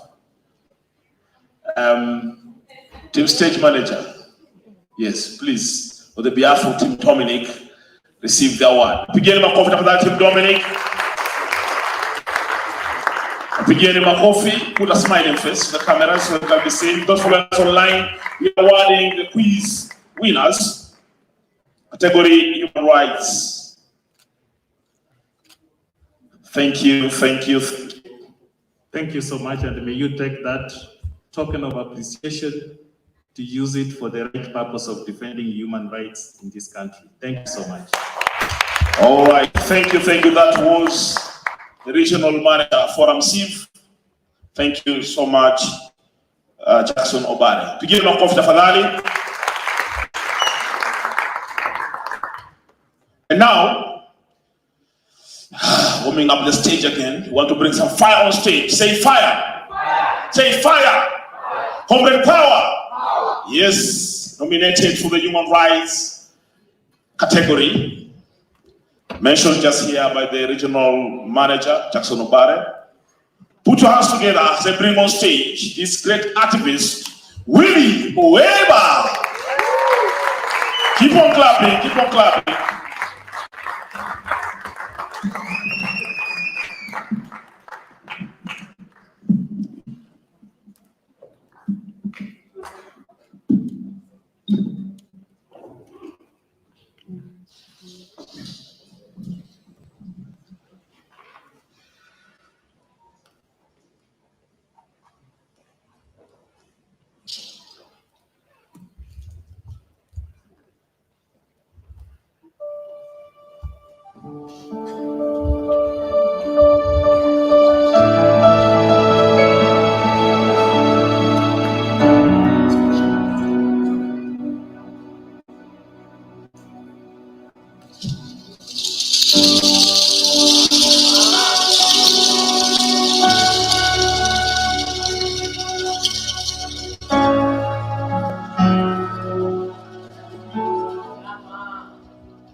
The president is setting a bad precedent.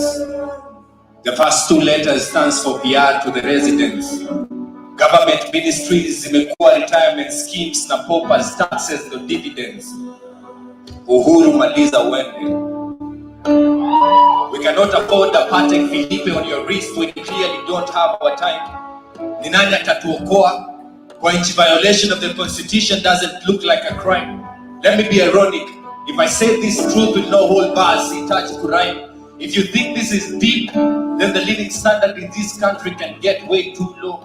Ini solid truth, sihitaji kuflow. Forget about Thika Road. The ruling class ndio inaendesha hii country under the influence status inahitaji alcohol. Hatuko free. Maloya hata freedom ndio na pedal freedom. Kama ni lazima tuendelee kukaa na uhuru, afadhali prison. Truth be told, to hell with treason. The future is bold. Kenya is a country, not a kingdom. Uhuru maliza uende. Uhuru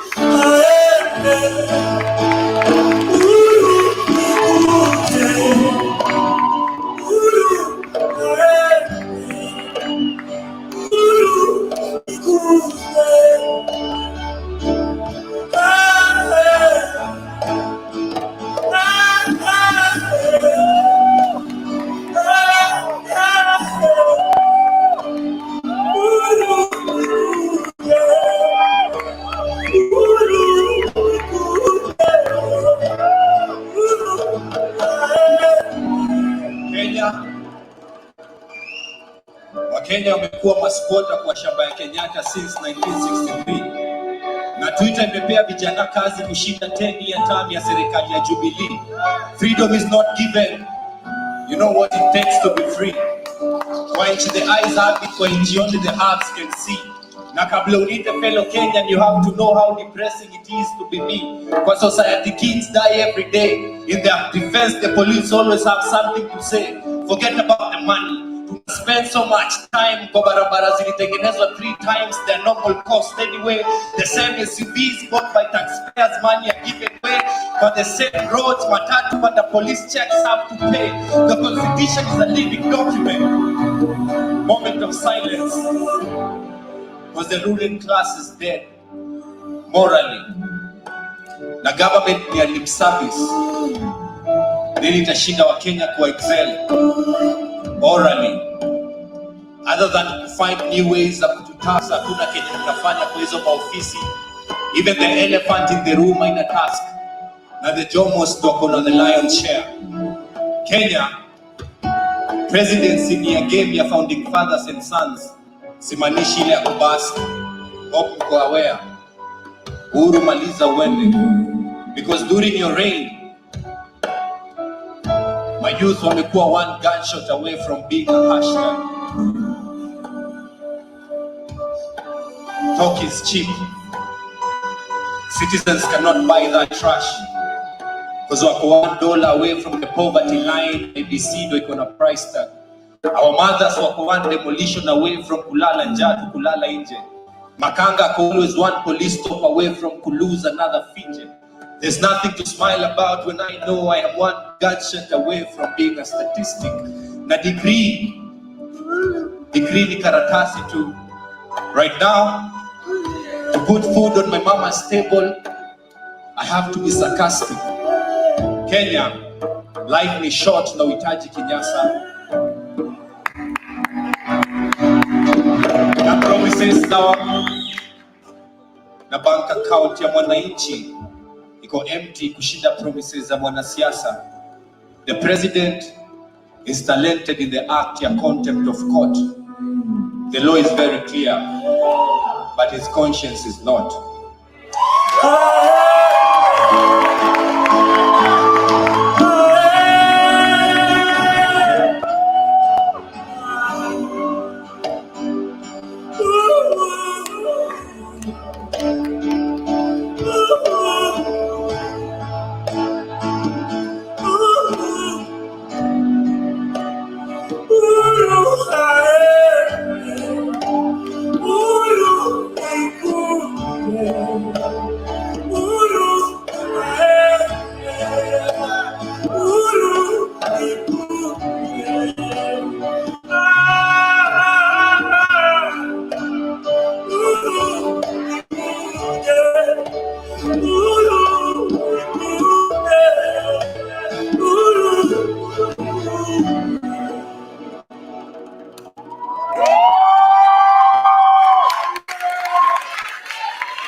Keep on clapping, keep on clapping.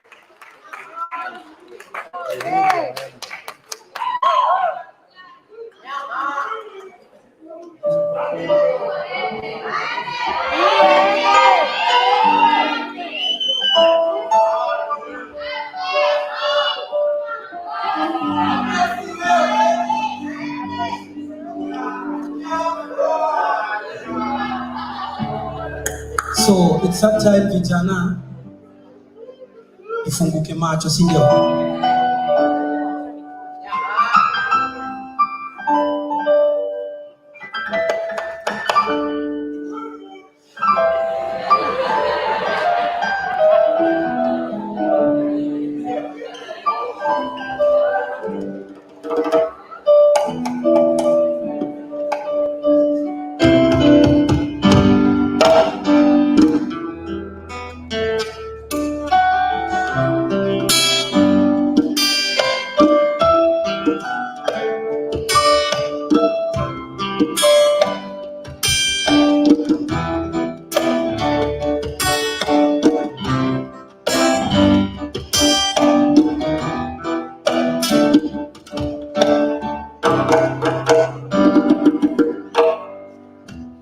Mbona twaishi kwa njia mbaya? Mbona twaishi kwa ugana? Mbona twaishi tukidanganyana? Haifai kuwa namna hii. Hauwezi sikia kwa sauti ya hawasumui, wanataka jue kweli. Hauwezi sikia kwa sauti ya uliobeba, anataka uwe huru. Afrika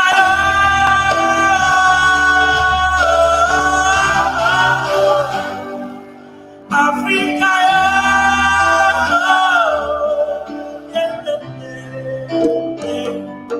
oh Maria,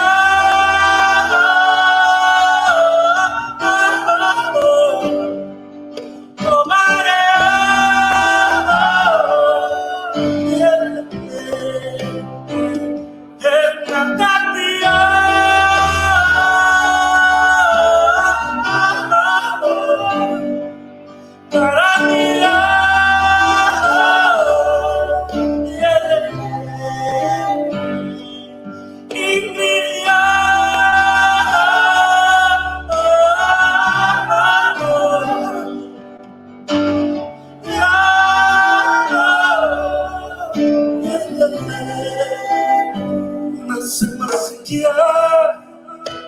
Shout out to Abraham Lincoln.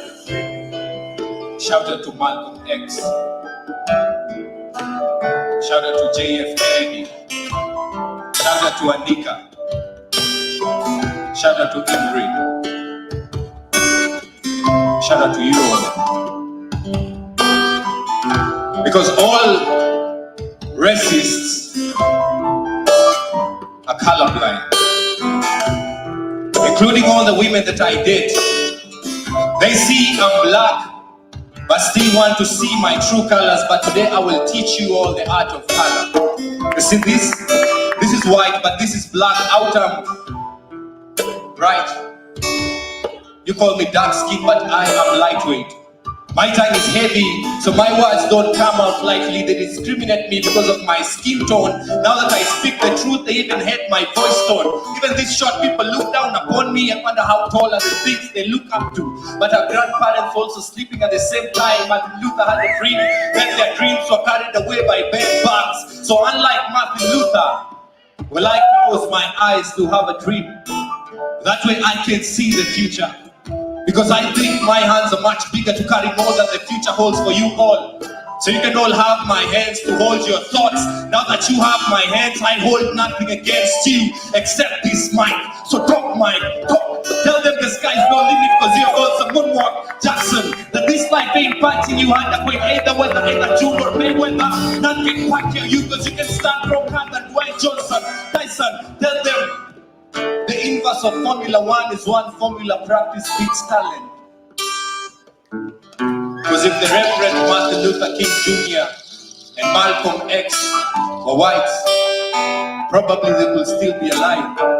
If Rosa Parks was a black woman, she wouldn't need to seek for her rights. She would stand like the rest of them did. Now she was treated like a defeated congressman who refused to give up her rights. Judges sitting on whatever she will ever stand for. To tell the residency of Monterey, Alabama, to board this plane of black thought as a moment of silence for the first black woman to lay state on at the Capitol Rotunda. Because if this ain't black thought, then I wouldn't need BET to listen to Talib Kweli. Can I get a church from the congregation? Because I'm what the future holds. Slave on atomic gold, the future's microscopic, though it is diatomic. So hopefully I'm immortal when I never need a mortician. All my thought is black, quality of the drop, the reflection is eternal, even if the mirror cracks. I wear no watch because I ain't got no time. Solar system, this is astronomy, not a rhyme. Because this piece is not Vietnam fight. The moment Ali refused to fight, on the grounds fighting that black man was not boxing the actual sense of racism. It needed a fight bigger than the four corners of that boxing ring. Yes, this is that Hamilton 706 bullet that dropped Luther. But putting the tail is due to intuition. But this piece is not a people begins assurance that that black child we run is worth the barefoot. So I'm a slave with an empire state of mind that press me a king to serve. The intensity of this piece has made me change my name from Willie, because now I am done.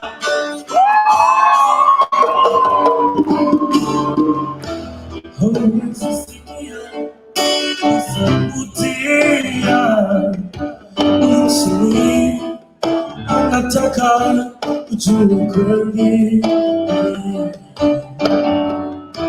hauwezi sikia kwa sauti wananchi wanataka haki zao. Andika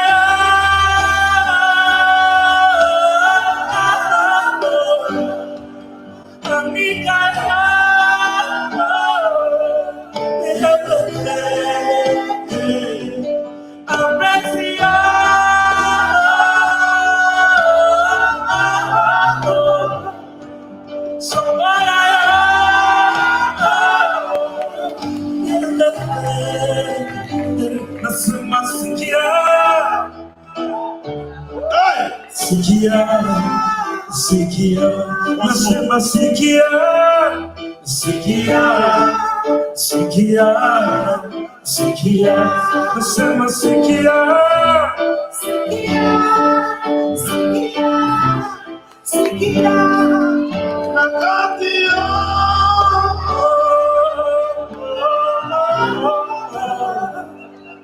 nakatia.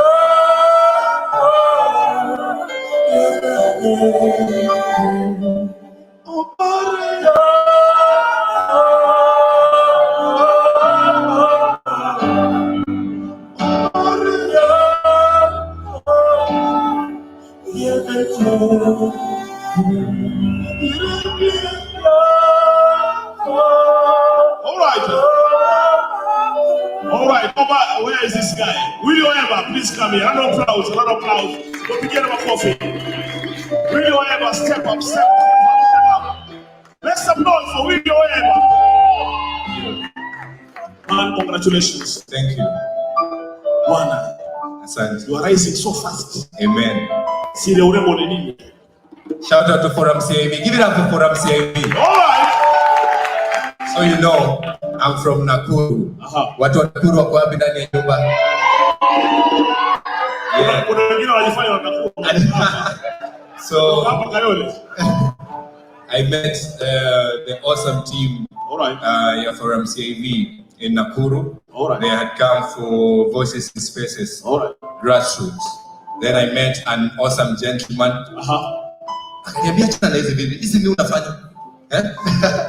Ladies and gentlemen, give it up for Augustine Karani. Yeah. And then How was it? How was it? It was that. Ulikuwa kama wale wasanii ulikuwa ukajichota bana. Mzee bro, niko na kabisa. I used to do that. Ama ulikuwa invited? I was not invited initially. All right. I was a panelist. I was not to perform. All right. Then after the engagement with the team which had come to Nakuru, I was given a chance to perform. Then there was an event in Nairobi. After like 2 weeks, then I came back. All right. Yeah. So now, how does it feel? You have been nominated for the Human Rights Award. It feels good because that it's not my reward. It is a demonstration that spoken word poetry and art in general can be used to amplify voices. And shout out to all the young, talented men and women. Being nominated in itself is a demonstration that what we have been doing here as for MC amplifying voices is worth it. And the idea is not to change the world, but to spark the mind that will change the world, because true leadership is in delegation. So we are not there, we are not where we used to be, and we have to respect the fact we are not where we used to be as much as we are not where we want to be. So the award is today. All right. I'm nominated for upcoming human rights defender. All right. Yeah. Let us appreciate Willie Weber. I wish I had time today. My time is free, man. Keep on clapping, keep on clapping. Asante sana, Willie Weber. Asante sana. So just now, we are moving to the next category. Leo ni siku ya awards na inspiration. Tell your neighbor awards. All right. Awards goes to those who work hard. Silio. All right. Well, to amshene ka hapo. All right. So now I want to welcome on stage as we want to award the category on democracy. Of course, democracy and rights is our theme. Democracy, I want to welcome on stage an amazing strength. All right. Of a woman. Strength of a woman. Put your hands together as I welcome on stage Margaret Mliwa. Keep on clapping. All right. Let us bring her on stage in style. Keep on clapping. Keep on. Keep on. Comrade power. Comrade power. Women power. All right, awarding democracy category. Yes, Kiongozi. Take it away.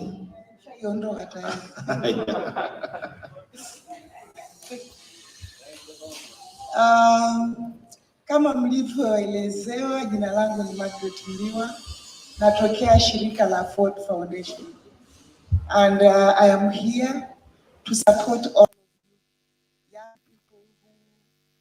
fighting for your rights and rights of others, and also seeking for democracy.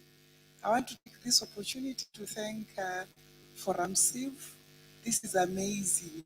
You know, I have goose pimples all over because of the amazing work that I have seen all of you have put into this. And I want to commit that we shall continue to collaborate, because I know some of our partners are also part of you, and we shall continue to collaborate to ensure that we are supporting young people who want to take back their country. And you know, as I was listening to you, I remembered John Locke, a 17th century philosopher, who came up with a social contract. And he was talking about that when we have governments sign a social contract with the citizens. And it is the citizens who must hold the government accountable. And it's not the other way around. And I want to encourage all of you, whatever you're doing is not in vain. Ni kwamba mnafanya nini? Mnanyunyizia maji na mnakuza wengine. Na mnapokuza wengine, ndivyo nchi inavyofanya nini? Inavyoendelea kubadilika. So I want to encourage you, and I want to tell you, those days when I was growing up, you took me back to my days. Wakati ule inspiration yetu ilikuwa ni Bob Marley. Okay, stand up, get up, stand up for your rights. That was our inspiration. Na hiyo reggae tulicheza kweli. Manake it wasn't just music for the sake of music. And Apesi, and the others who I have seen here. Sitarusha mawe tena.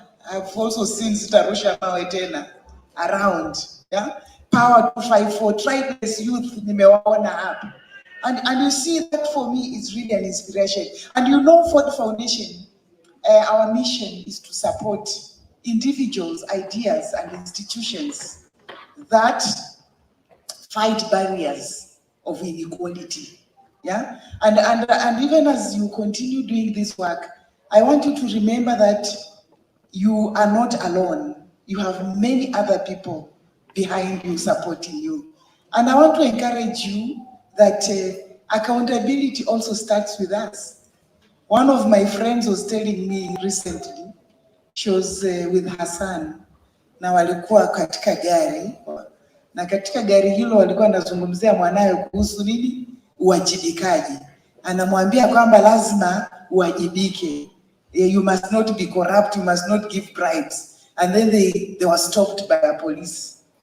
And then when they were stopped by a policeman, akaambiwa anataka kukupeleka wapi? Ulipe bond. Akasema si kiongozi tuongee. Na waliongea, alafu mtoto wake akamuuliza, "Mom, you are just telling me now that I should not give bribe. Why have you bribed this policeman? Aren't you doing the same thing? Aren't you drinking water and telling others to use wine?" So I want to encourage you that even as we do this work, we must hold ourselves accountable. We must hold each other accountable. I want you to hold me accountable for the work I'm doing. You hold Obare accountable for the work he's doing, because it's about accountability for all of us. Even as we hold the government accountable, we must hold ourselves accountable, and we continue pushing this fight. Kwa hivyo asante sana, nimefurahia kuwa pamoja na nyinyi. All right. Thank you. Amazing, amazing speech. Begin makofi tafadhali. Keep on clapping. Keep on clapping.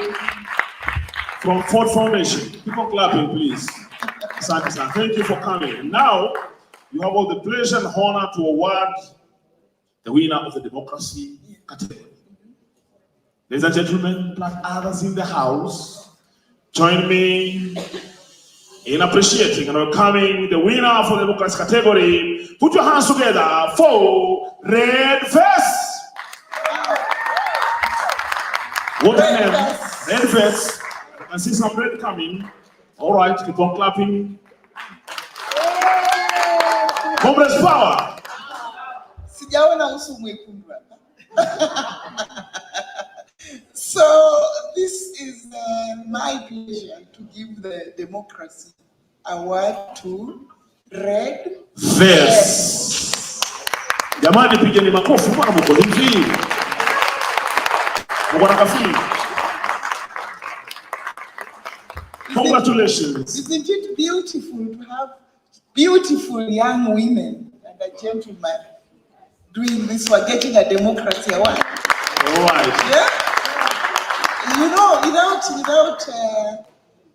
women are the backbone, and we have to work together to make sure that we move this into the next level. True so story. Congratulations. Yeah.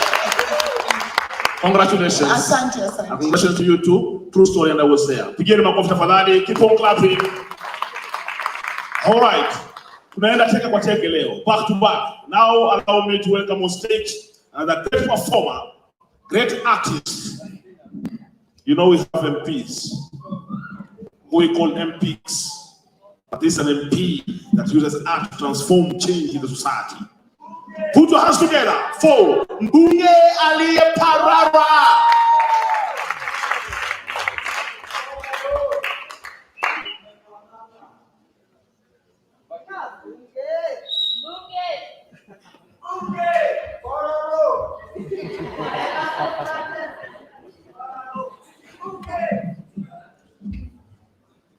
Funika hailingani na ilo wazi. Kufunika mabaya na kuangazia mema ndo yangu kazi. Na ikiwa maovu itanigeuza kuwa rafiki, basi na mapema jua sitakufaa kwa dhiki.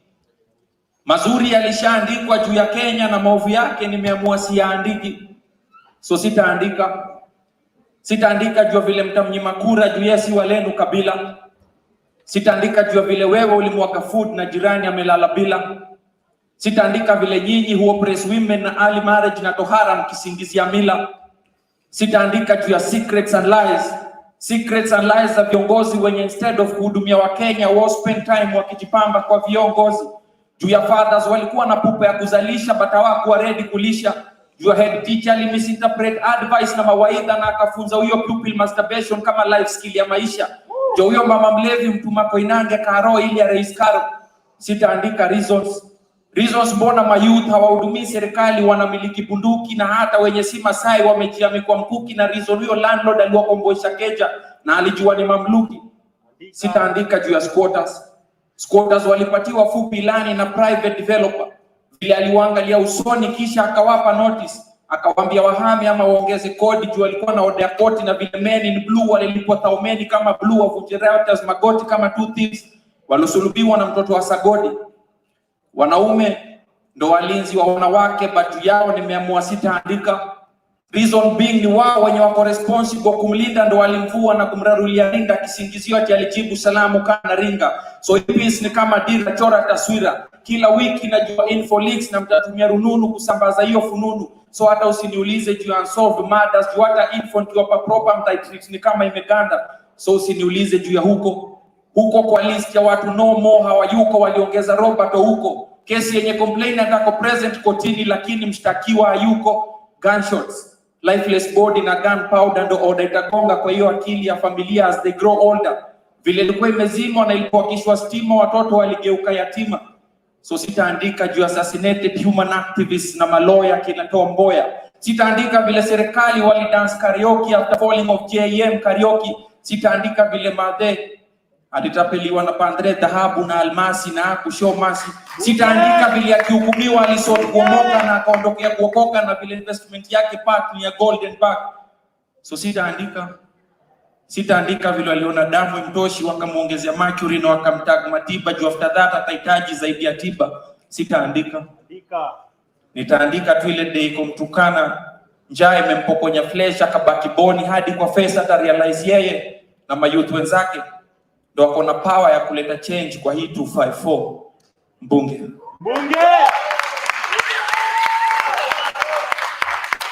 Hello. Tano wafunze kitu kidogo.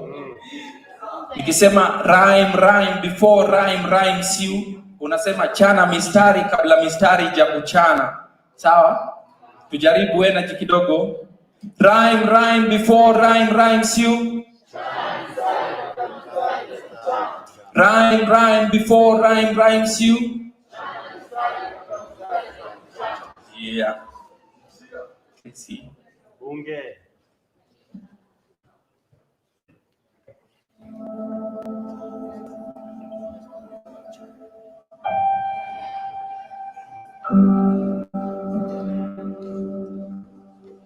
Naogopa kusideliniwa juu tribe yangu ni inferior.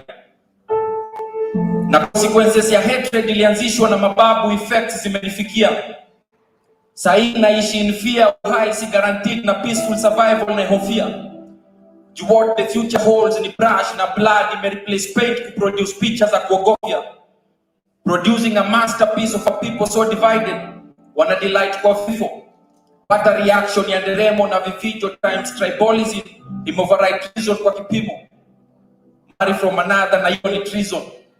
Tuko brainwashed kubelieve ukabila litamuongeza kimo bilikimo. Na believing tribal power atakosi ya kutugawa. Nimedharau, nimetimua, nimeua, labda niko guilty waona, but nimekuzwa nikifunzwa hiyo niona. Die for your tribe ni slogan nimeko-enacted mara mob, na nimegrow nikiona kila moja akijitolea mhanga lake kulifia. Effects ni love na unity kufifia. Saizi tuko naked and exposed, juu flag ilitumika kukava our differences, imevaliwa kaa kofia. After damu kushed, kuprovide shade from race a reality. Ethnicity ni man-made calamity, na effort za kuikabi na chukuliwa kaa mutiny.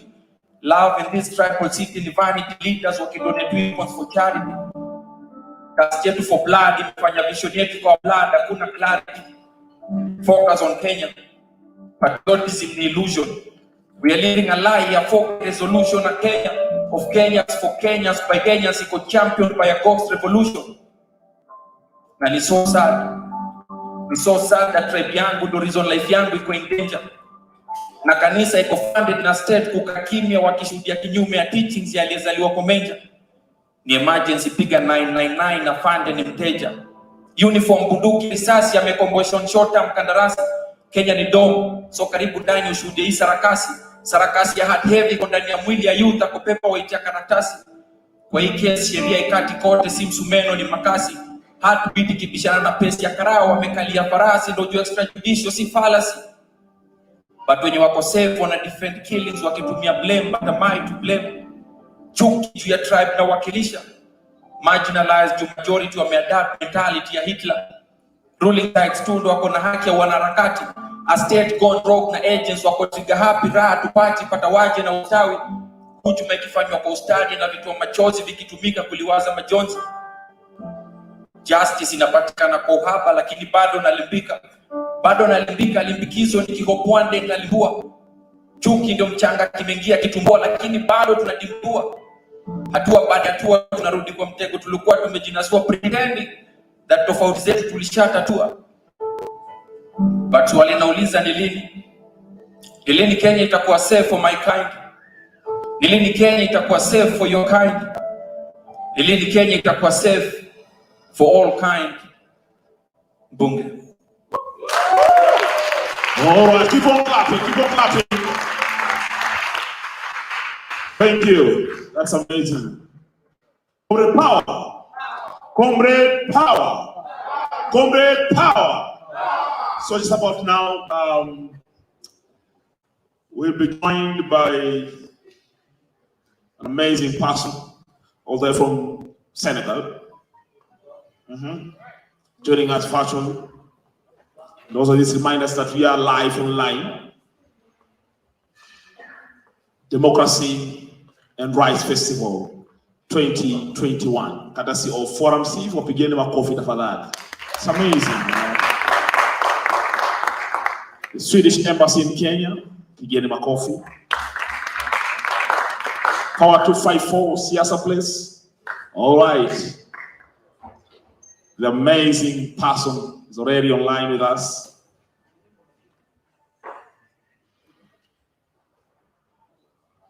And now I wish to introduce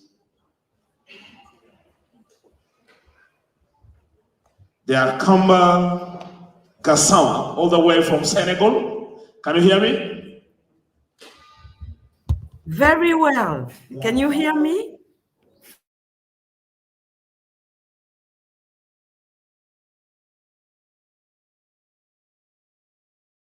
It looks like you're not hearing me. Yes, perfect. Please take it away. Proceed. Good. Shall I go ahead? Sorry, there's a slight delay. Please take it away. Proceed. Okay. So, comrades, good morning. Very early morning in Dakar. Very happy Yes, to proceed. join you. Please proceed. Please excuse the technology and the delays that we are experiencing. We all need to be patient. It's not yet African. I hope all of you are well. I'm very sorry that I couldn't be with you physically. This is due to the situation in the region. As you know, our comrades in Ethiopia are experiencing another episode of a very sad story. And as a result, my flight, which was on Ethiopian Airlines, had to be cancelled. And KQ is only coming now once a week to Senegal. That's why. I really hope you can hear me. And I just wanted to tell you how touched I am by the level of engagement of every and each of you. As you know, before joining the Hewlett Foundation, I was the regional activism and youth coordinator for Amnesty International. And I had the pleasure to come several times to Kenya and support the colleagues and the comrades. Comrades, I heard what my colleague from Ford told you. I heard what everybody else has said before me. So I want to use my time to make a call for you. Comrades, we are tired to see you die.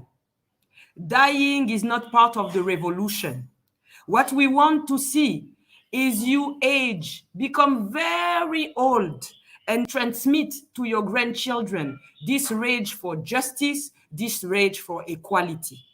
Where we stand as funders, as partners, as experts, is just to help you, just to be your allies in the trenches until you don't need us anymore. For me, I want to use my time to remember some of our fallen comrades. I know you remember them during the week. I want to remember all the social justice centers, activists who were made to disappear and who were killed. I want to remember all the activists for sexual and reproductive health and rights. I want to remember all the anti-corruption, all the anti-violence activists. I think that this festival is very, we have been waiting for it for a long time, because it's like the moment to celebrate what we do. It's the moment to recognize what we do, and it's the moment for the world to know. You hear me say we, it's always difficult to forget that I used to be one of you, and I think I will be one of you for the rest of my life. Today, I have the utter pleasure to work in a foundation that has decided to do philanthropy differently. And what we hope is that with partners like Forum Civ, we'll be able to support all of you, as many as you, as money can do, and also as expertise can do. This is work in progress. We have many comrades who have joined fellow sisters foundations. I'm thinking of Jessica Horn, that you know, our Ugandan sister is now in Ford. We have many sisters in Open Society foundations. So this is for you to see that the future is bright, and that the future is decolonized, and that the future is yours. Thank you very much.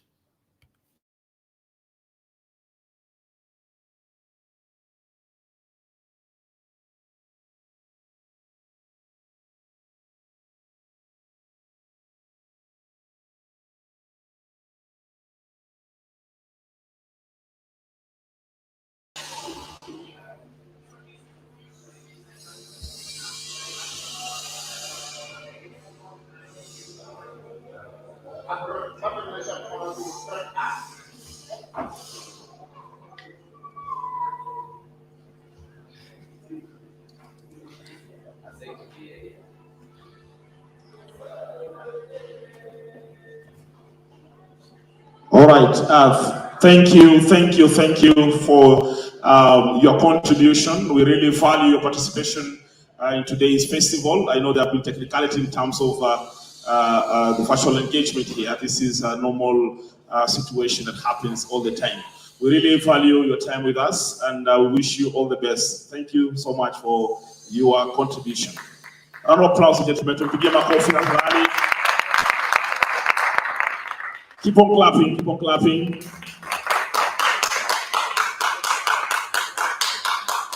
All right, so but now, thank you. So but now we are moving to the next category. As we say, we are here for awards and inspiration this morning.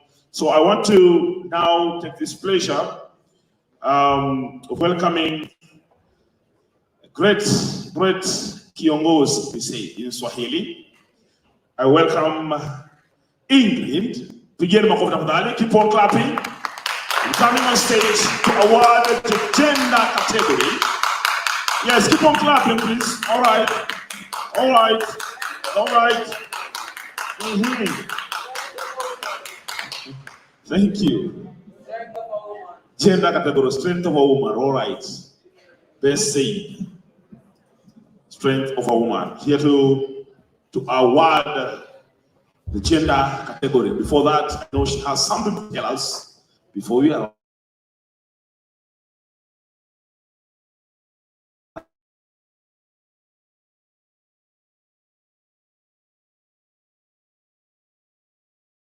Me.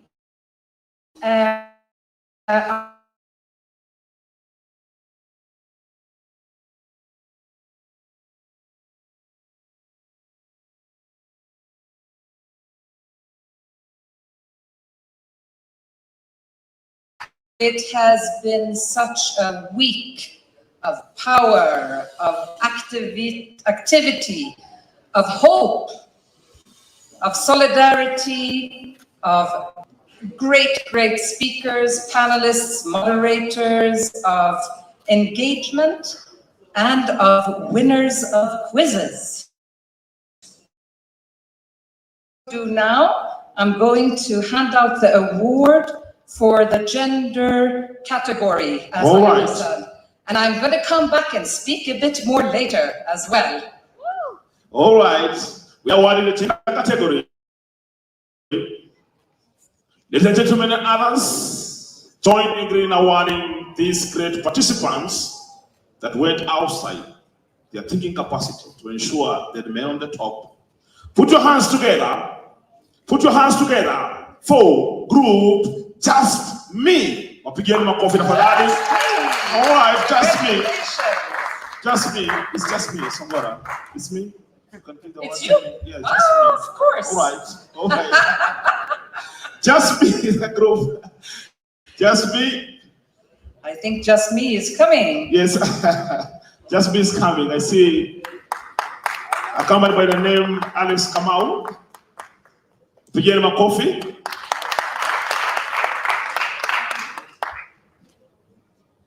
This is Just Me, but this was a game I was also playing. All right. So, as a program manager, I'm not supposed to receive an award, but I was testing the young people in this room. I wanted just to test your level of commitment, integrity, because Just Me was anonymous. I think yesterday you saw we won, and nobody came out to claim Just Me. I must say I had fun, I enjoyed, but this award is going to go to the next board who came just after Just Me. So all please, right. Quizmaster, who is that? Alex Kamau. Alex Kamau, please come and receive your award. Pigeni makofi. Keep on clapping. So you are also participating. I was participating. Wow. I didn't set the question. The questions were set by different team members. All right. And remember yesterday I said learning is continuous. All right. So I was also checking my knowledge, trying to see whether I'm in sync, whether I still need to go back to class. And I think I won. Niko sawa? Niko sawa basi. Thank you. Pigeni makofi tafadhali. Thank you. Wow. So, Just Me. now, who am I handing out the award to, please? Hi everyone, I'm Alex Kamau, and so we're the winners. Thank you. What a good introduction. Keep on clapping, please. Comrade Power! Comrade Power! Keep on clapping, keep on clapping. Thank you. Thank you. Congratulations. You're well cutting short. Okay, please go on. Keep on.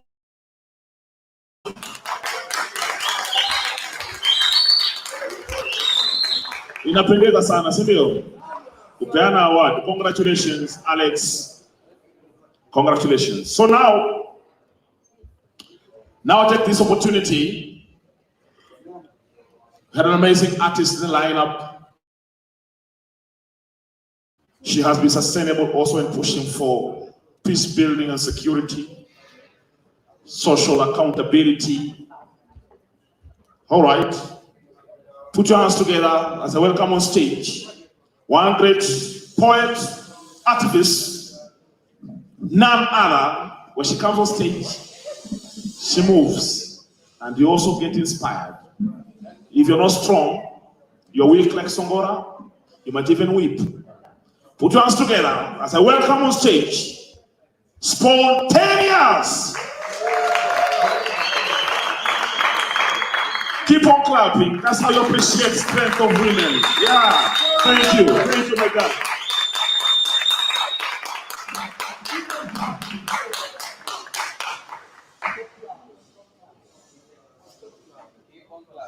Dim the lights.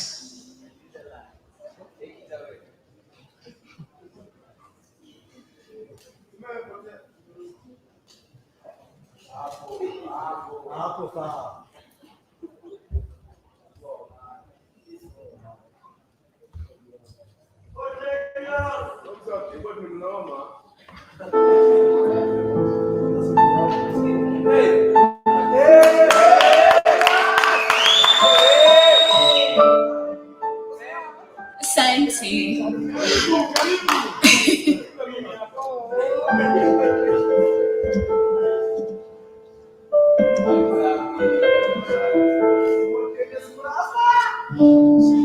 Hi everybody. How are you doing today? I am panicking. Thank you for the love.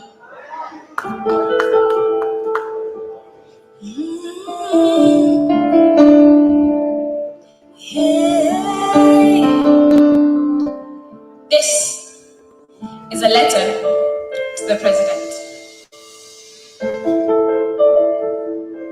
Hey, Mr. President. Hey, Mr. President. Dear Mr. President. See, I have been such a loyal citizen. I had to keep your ID. See the tense. 1 minute. 1 minute. I feel like this piece calls for no piano. I feel like this piece calls for no sound. Dear Mr. President. See, I have been such a loyal citizen. Had to kuulizia ID. Siezi tense. Kuzitumwa Suzalendo. In fact, I was one of your students benefiting from the primary education enzi za kina Shimo la Tewa.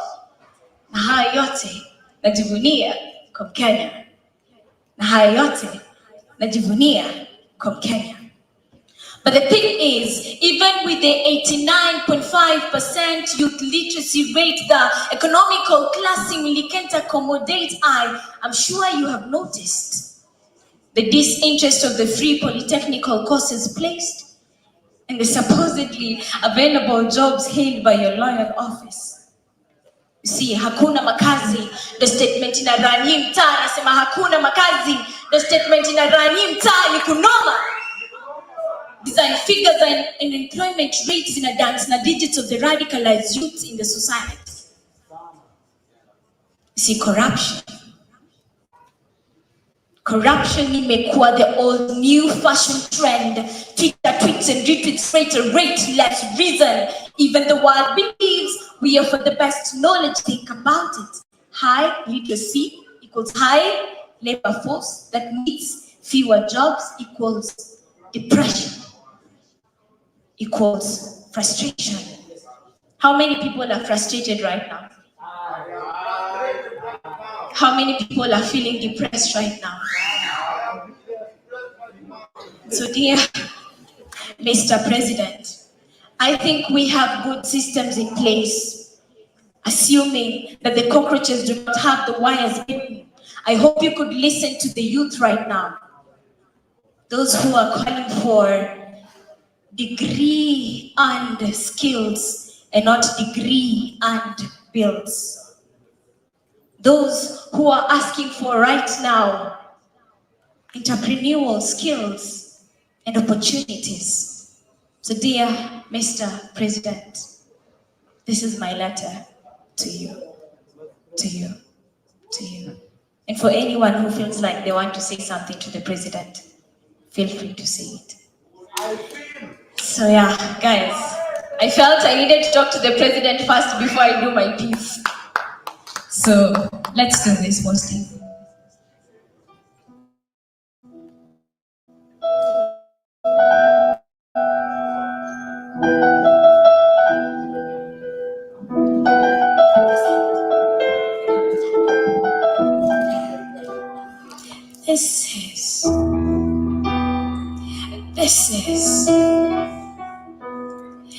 This is for the women.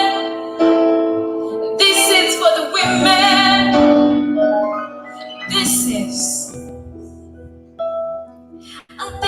for the women. This is for the men sitting down here. This is for both of you. This is for the women. This is for the women. This is Viva. Oh, Viva. Oh, Viva. Oh, Viva. Viva. Viva. This is for the women.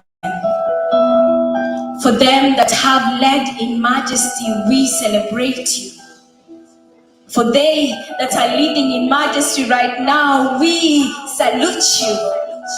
For they that are not heard of, we appreciate you. And for they that died like heroines, we venerate you.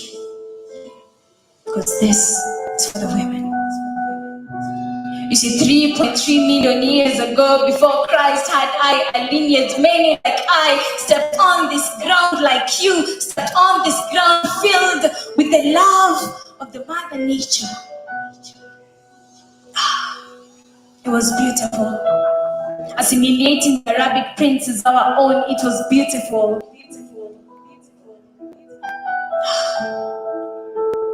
This is for the women. When a strange man from a different land envied her geographical beauty and took it all by force, stripping her all her Malawi nature, all by force, she became the British East African Protectorate, all by force. Tormented by the cruelty in her kindness, Mama Wanjiku dispelled the notion of weakness and fought for what we have right now, our land. She restored her identity and became Kenya in 1920. Kenya, the place of glitter flame. Kenya, the place of white spots peace. Kenya, my motherland. Kenya. This was only meant to last for a bit. Kenya, the land of Mama Wanjiku's heart. Kenya, the land of Mama Wanjiku. Wanjiku, her children, men shielded in arms, her children, women shielded and shielding her children. Children swirled in sandy storms, the struggle for independence, the 55 years. Tears. Independence. This is for our women. The stories of our women for the past 2 decades that have been in the clutter, gutter. This is for our women. The 3,103 to be more precise numbers. Numbed the numbness of being shamed, detained, constrained. Raped, lost. This is for all the women whose identity has been tarnished by a splash of thuggery here and a squash of witchcraft there. This is for our women, those whose freedom was curtailed of them with a pound of detainment here and a squash of curfew there. These are the stories of Sarah Sarai and the 8,000 living at Kamiti back in the day. This is for our women, the women who are robbed of their homes. This is for your mother. This is for any person you call your mother. This is for our women. The women who had to go through culture clashes.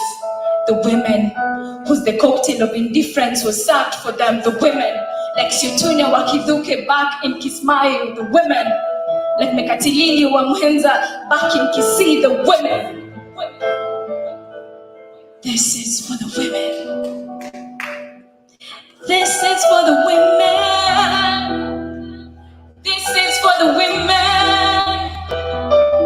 This is for the women. If you believe in a woman saying Viva.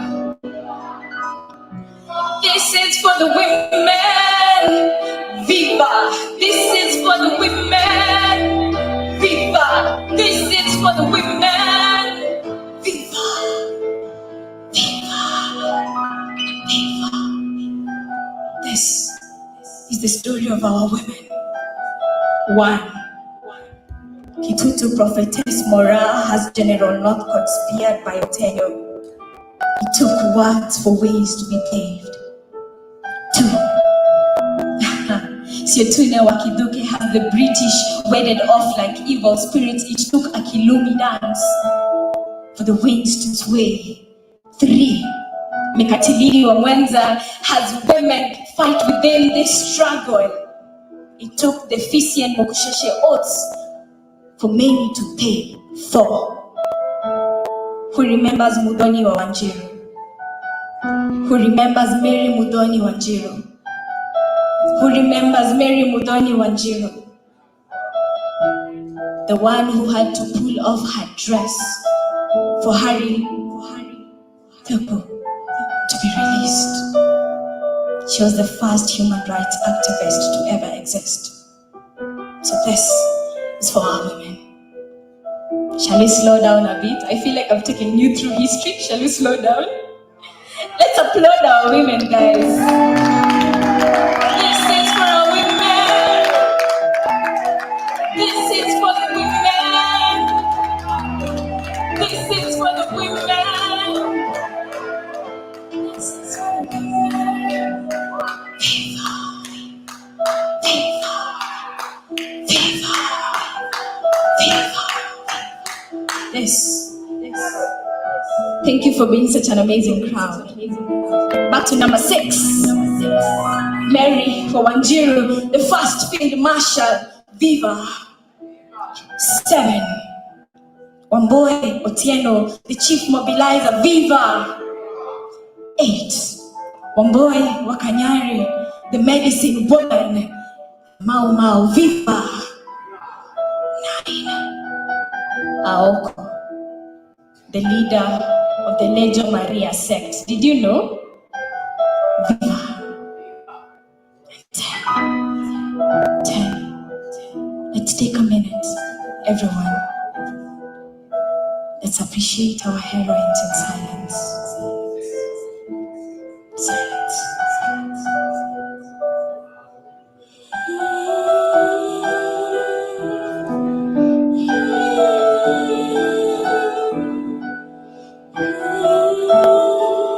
Think about your mother. Think about your sister. Think about the brother who supports you. Think about the father who gives you all. For all the leaders in your lives. This is for the women. The women who said enough was enough. The women who spoke about enforced labor. The women who talked about their luluations. The women who did not want us to go through slavery anymore. This is for our women. The women whose dignity was stripped off of them, but they still remained strong and firm. The women whose tongues were cut off from them, but they still spoke for us as loudly as they could. This is for our women. Call this revival. Call Yes, the beginning of a new generation. Reminds me of Jemima Gashaga back at the Lekko Council. Reminds me of Priscilla Abuayo at the Lancaster Conference. Reminds me of who? Martha Karua for her presidential ambitions. Yes. Reminds me of Oriero Gomanduli, the late, of the NGO Council. Reminds me, I cannot fail to mention Wangari Maathai. Wangari Maathai people who won the Nobel Peace Prize. Yeah? Because this is for our women. This is for our women. Call this the revival. Call this the 55 years of struggle to independence. Call this the 58 years of living past independence. Call this Kenya as 3 years of age as we speak right now. This is for our women. This is for our women. This is for our women. This is for our women. This is for our women.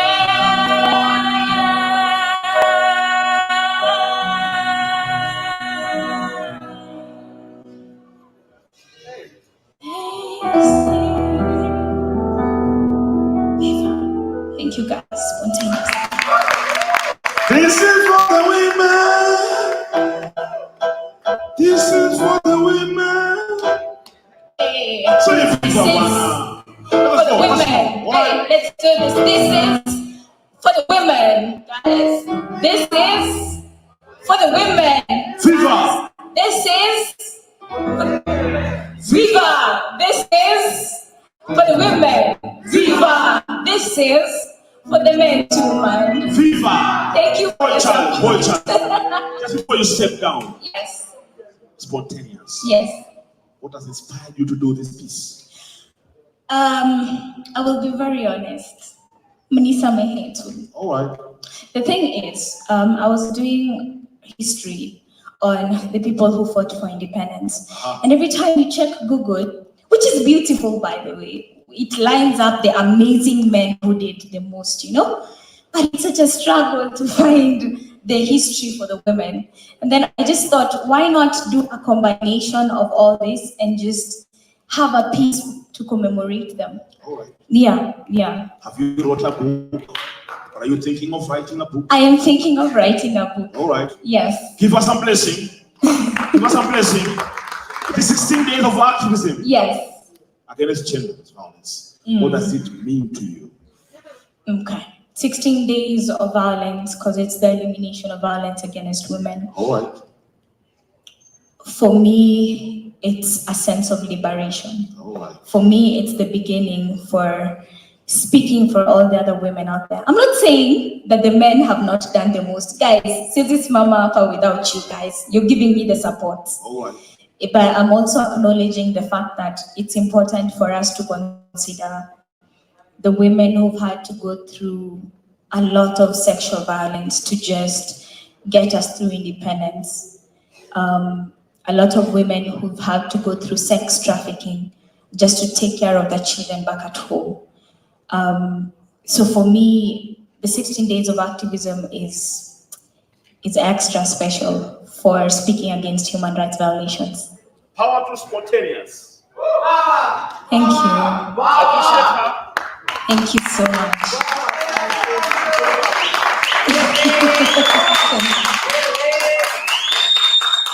Keep on clapping. Thank you. Thank you. Pigeni makofi tafadhali. Appreciate her. Asante. Okay, no applause for Moxie, the pianist. Also, pigeni makofi tafadhali. Now moving forward now, we want to award the next category. That's on arts and culture. Coming on stage is none other than the programs manager, Madam Catherine Hamali. Pigeni makofi tafadhali.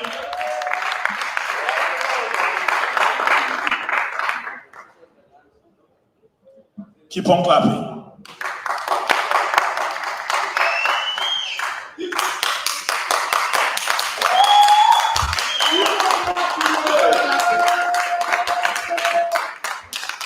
Keep on clapping, yeah? So, I think because of time, I don't want to say much. I think awarding this category, it says all you've seen the whole week, what art and culture, the capacity of art and culture to transcend different aspects of our communities and the social issues that we face. So allow me to award the winners of the art and culture category. All right, and the winner is Mtanashati. Mtanashati. All right. Keep on clapping. You can say that. Keep on clapping. Yeah?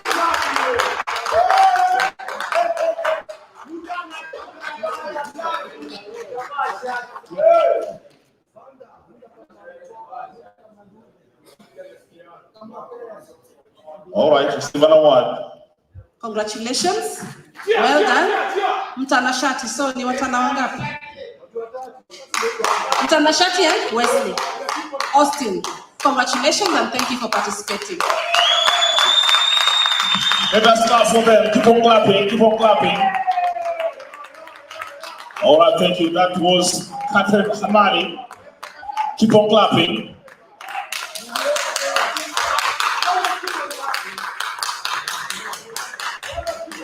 All right, keep it rolling, keep it rolling, keep it rolling. It's about now, it's an opportunity here. From day 1, that was on Monday, we are now on day 5, 26, right? So we're participating in this hall. We have been very active, but now we want to get 3 most active participants here. Not performance. From this side.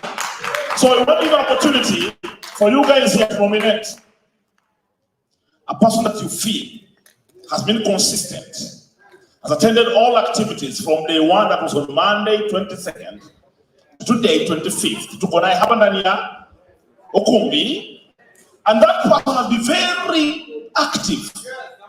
Amekuwa akiengage, amekuwa akipiga makofi, keep on clapping, clapping. Amekuwa akidance, akiamua inuka na dance. So I want to give an opportunity. How many people want to nominate? Once only 3 was active that you feel they were active throughout. Microphone managing the finale. You mention a name, people who are here and they were here before. And today I have a story to tell. Another nominate. Yes, my beautiful there. Really anataka nominate mtu. Patia microphone tafadhali. Patia microphone. Make it very fast. Microphone. Watongo mkono. Patia microphone. Nani wapi anataka nominate? You want 3 participants nominated. Wapi? Kuna mkono hapo? There's a name, there's a hand there. Yes, let us listen to her. Yes, give her a microphone. Nominate 1 person, please, that you feel they have been active. Yes. All right. Liliana Ward. You're saying Liliana Ward? Liliana Ward. Amekuwa so active. Where is she? Participate so much. Where is Liliana Ward? Where is she?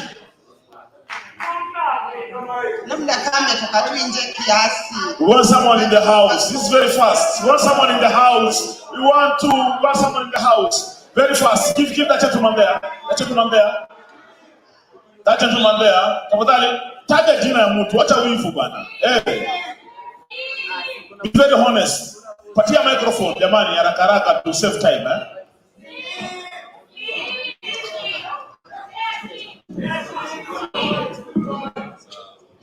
All right. Yes. Niaje majamaa. Mimi ningependa kunominate kijana mmoja hapa hivi, amekuwa active mbaya sana. All right. Amekuwa akipiga makofi mbaya sana. All right. Sana. All right. na kijana jina yake ni Dominic. Dominic ako wapi? Dominic Maingi, si Dominic Mudau. Dominic Maingi.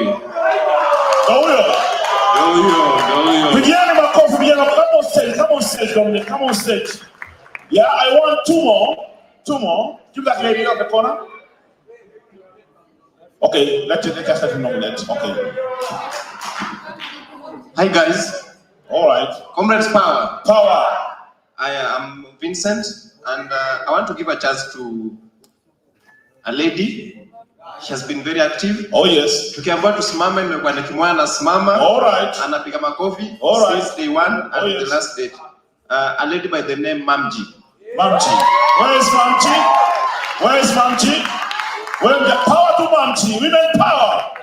Begin of Mamji, please come on stage. Come on stage. One more. Hello. Kama kiongozi, team leader wa crew. All right. Mimi nataka kunominate Slim kwa sababu sisi kupata sauti, kupata picha, saa zingine crew inasauliwa, lakini I want to nominate Slim. Do you agree? Slim is part of the crew. That is why I wanted to nominate Songora.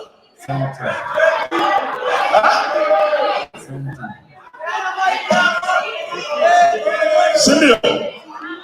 Wangapi wanakubali maneno?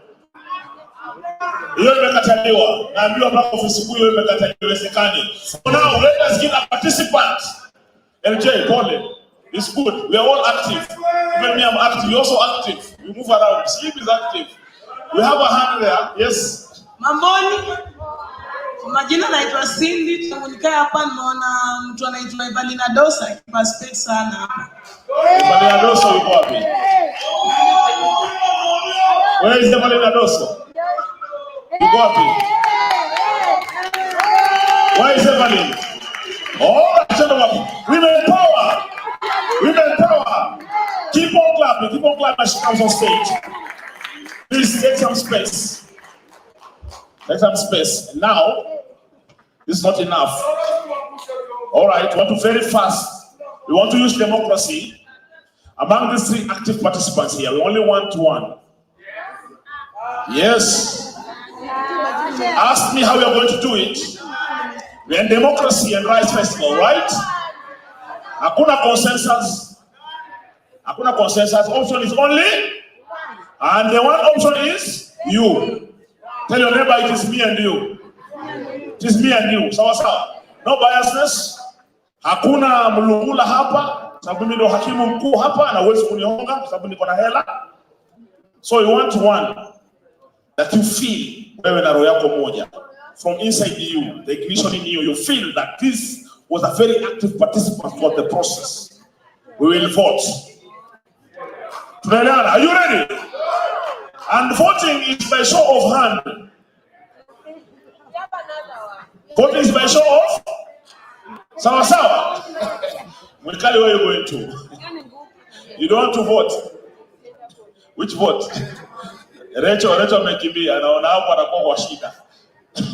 Songe space. So we want to start. All right. We want to start from this side. Atoe basa onekane vizuri. Wow. Sasa hapa naona utakuwa na ringi kidogo. All right. How many of you believe and have evidence that Mamji here has been an active participant? Please raise your hand up. 1, 2, 3, 4, 5, 6, 7, 8, 9, 10. Hakuna mkono miwili bana, mkono moja. 3, 4, 5, 6, 7. Wait, manager, saidia kuhesabu hivi mikono.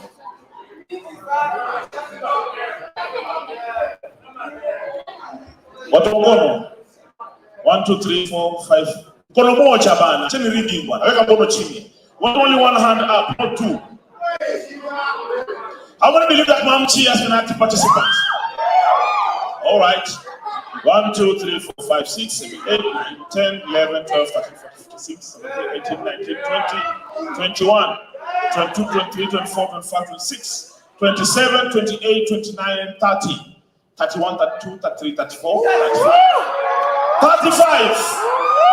I don't know what's beginning of coffee. Beginning of coffee. Power to Manti. All right. All right. How many of us in the house believe and have evidence that Brother Dominic here has been an active participant? Please raise your hand up.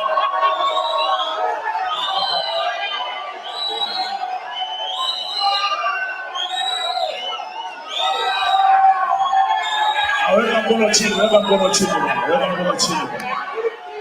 Upita hapa kwanza, pita hapa.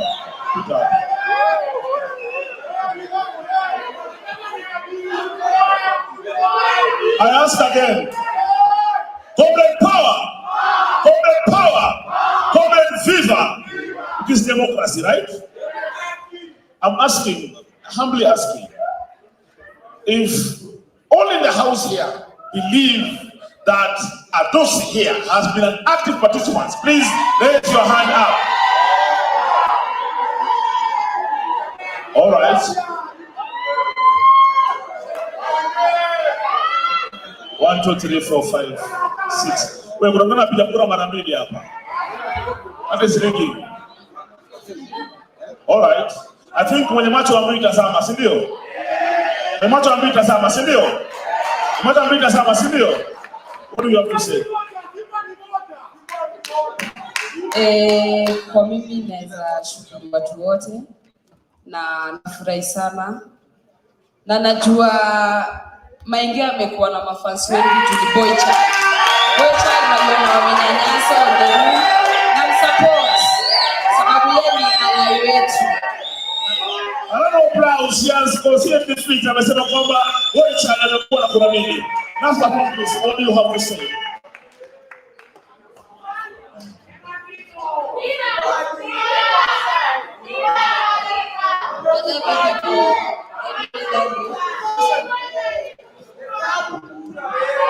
She's saying she loves you.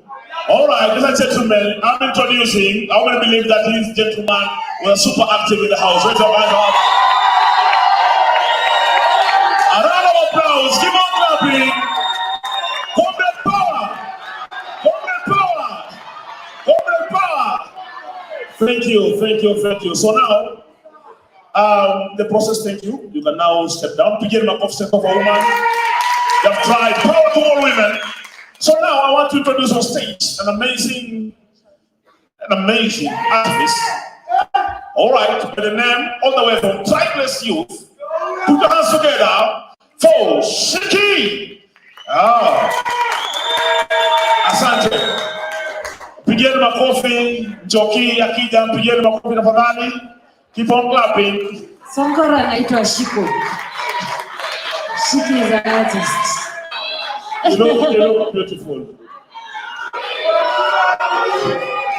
Hello. Mko fiti?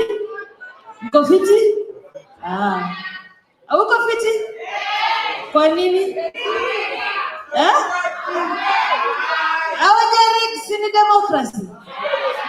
Sasa tudu. Congratulations. Keep on clapping as you receive your award. All right. Okay, that's enough. Begin my coffee.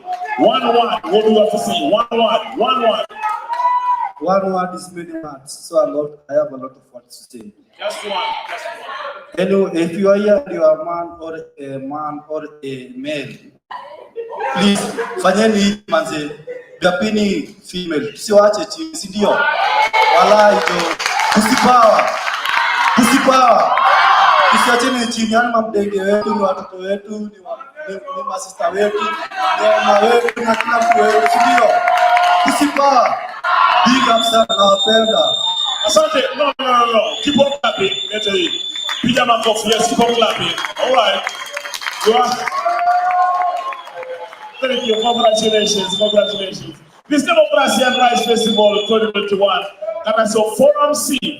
We keep on clapping. What do you have next?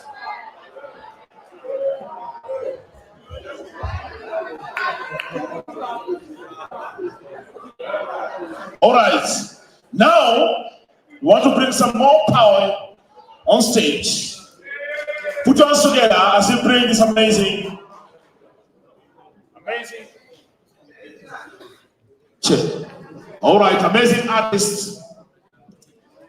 Put your hands together for Stella. Keep on clapping. All right, take it away.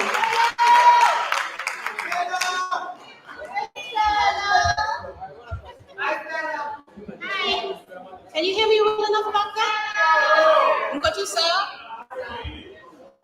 All right. Can I write a piece? Can I write a piece about my piece? Can I say my piece? Can I say my piece? Oh, please. Let me write a piece. Let me write a piece about my piece.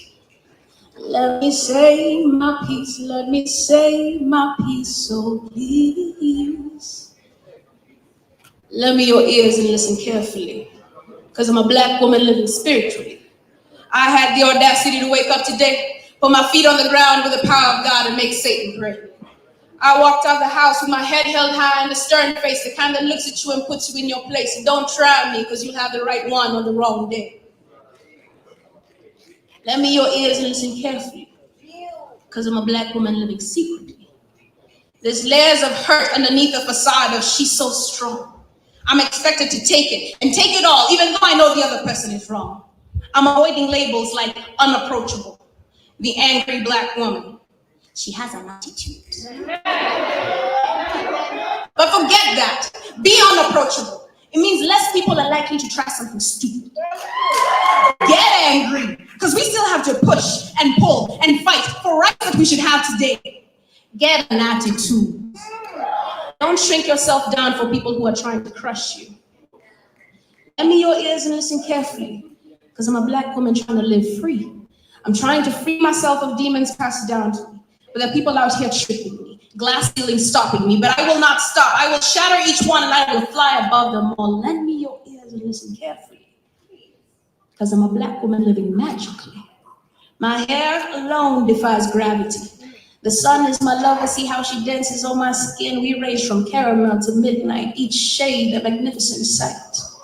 We're curvaceous, vivacious, in our culture it's contagious, and it's evident. Look at how many people are trying to beat us. Lend me your ears and listen carefully. I'm out here speaking my piece so I can have my peace of mind. All I'm asking you is, don't make it harder for me or mine. I'm just a black woman trying to survive. Thank you. Now, can I have someone help me with the mic? Technicalities. Technicalities. I don't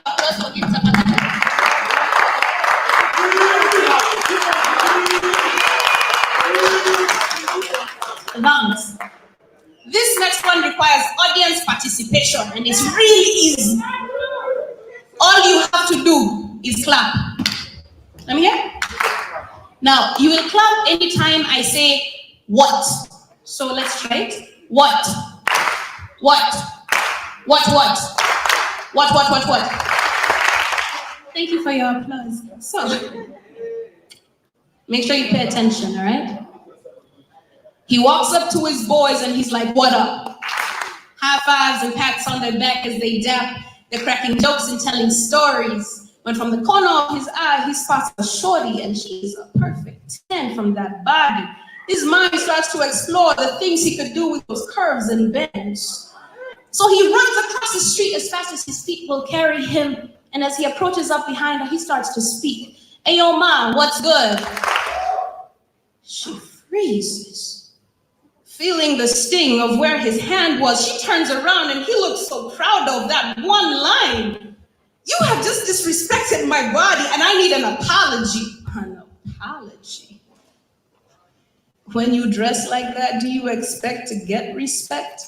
I'm only giving you something you're asking for. I do not recall telling you to cross the street and put your hands on me, and you are some kind of stupid if you think I'm gonna let it go quietly. I may be wearing nothing and all and still not be asking for something. The length of my skirt is not permission, and something is not yours simply because you perceive it with your vision. My mouth says no, no matter how many times you think. My dress says yes. The answer is no. She turns to go, but he grabs her hand. Where do you think you're going? Let me. Who do you think you're talking to like that? I said, let me go. A man like me is giving you attention and you're going to lecture me? What did I say? I said, let me go.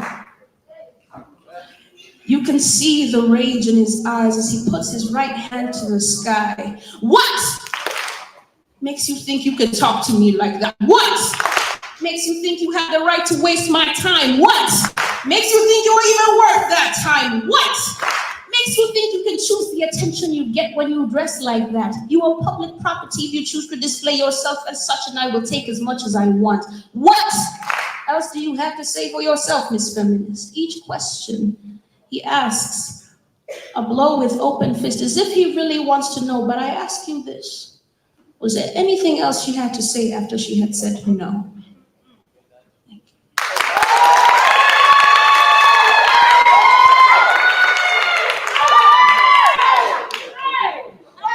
I like to keep my pieces short, like me. So now I'm going to have this lovely band come up on stage so we can have one more piece. And a few of you actually know this one. It's called Pardon My Tongue.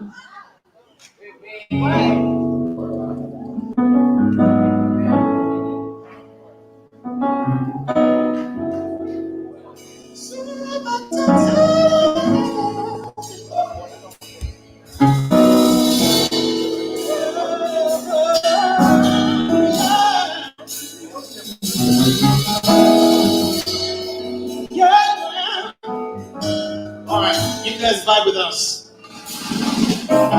Pardon my tongue. Pardon my tongue.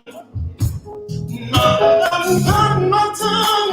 Oh, darling, pardon my tongue. Someone say,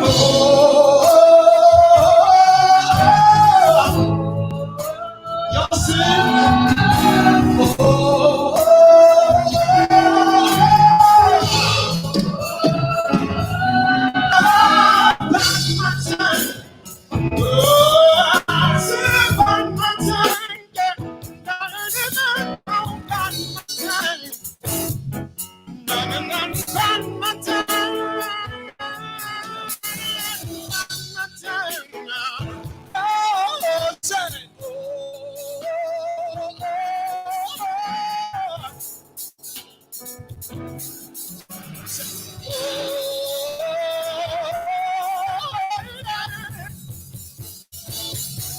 one more time.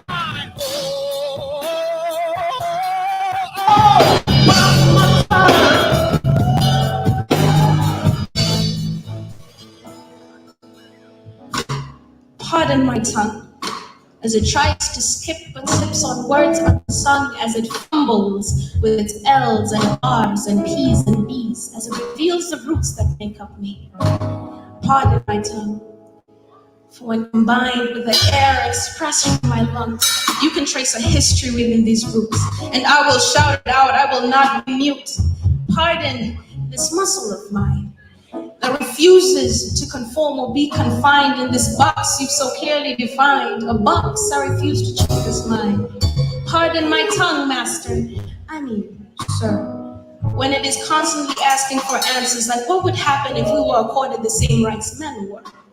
Pardon my tongue as it goes on the run with my mind and those who think like me, as we talk about bringing down the patriarchy or toxic masculinity, or how the XY chromosome is the only one that ever leaves home while their counterparts are told to play their part, stay put, as if their womanhood came with a cookbook. Yes, pardon my tongue, but know that none of these are slips. My tongue is a weapon and I will crack it like the whip it is. My tongue does not have the time to buy into your foolishness simply because you lack common sense or actual sense to buy yourself a clue. My tongue does not slip when it says no. You cannot touch my hair. It is my crown. It is my own. No, you cannot touch me there. It is my body. It is my own. No, you cannot tell me what to wear. It is my identity. It is my own. I don't know what right you think you have over me, but listen carefully. My tongue may slip on words like parallelogram, but it does not slip when it tells you to respect me for who I am, a human, a woman, an African. I may say things like excuse me and pardon me.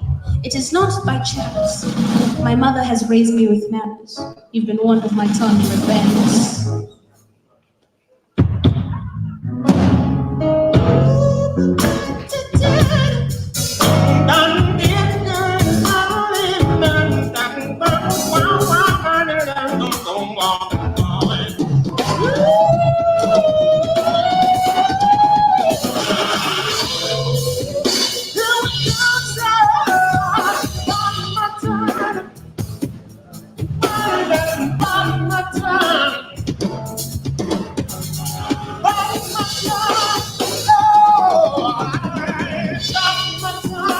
Here we go.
Keep on clapping.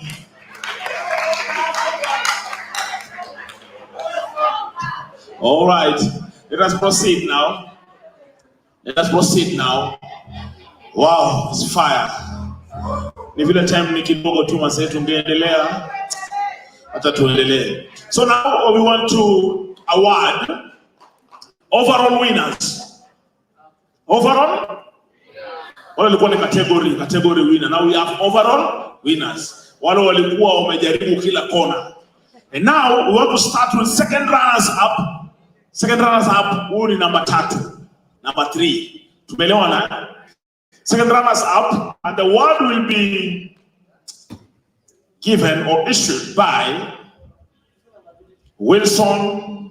Mr. Wilson, pigia makofi tafadhali. Keep on clapping. Keep on clapping. All right. Afadhali nawaona sasa bana.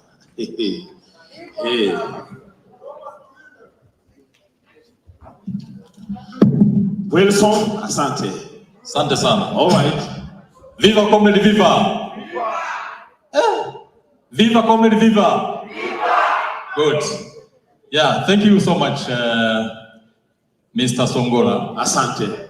Heavyweight MC. All right. I would like to take this opportunity, first of all, to thank everyone in this auditorium, but most important for all the participants from different corners of this country, beautiful country, Kenya.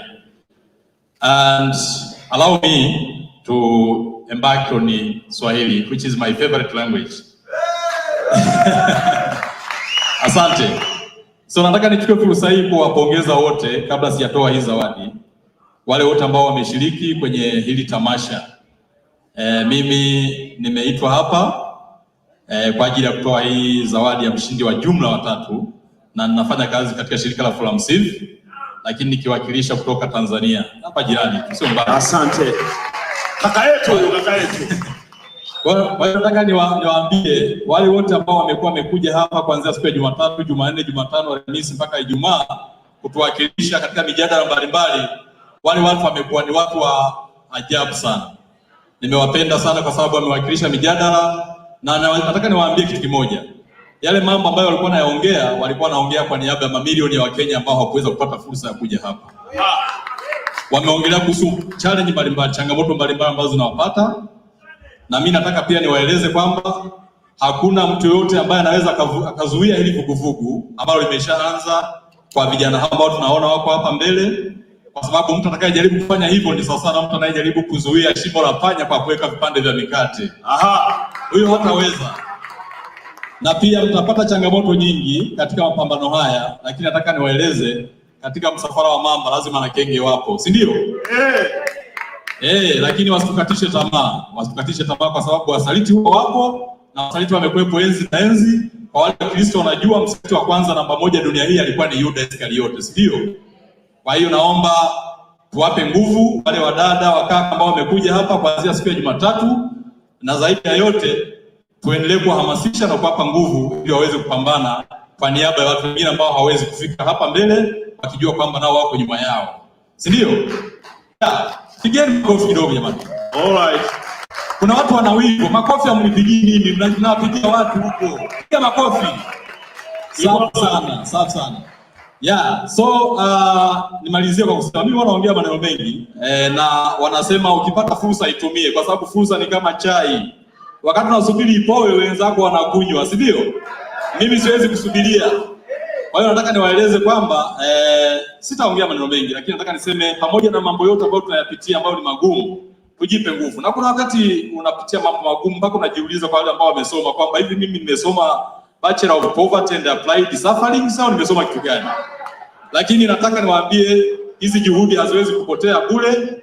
Ni juhudi ambazo zimesimamiwa na wadau mbalimbali, Forum Civ akiongoza pamoja na ubalozi wa Sweden hapa Kenya, lakini najua nguvu ya vijana ni kubwa duniani kote.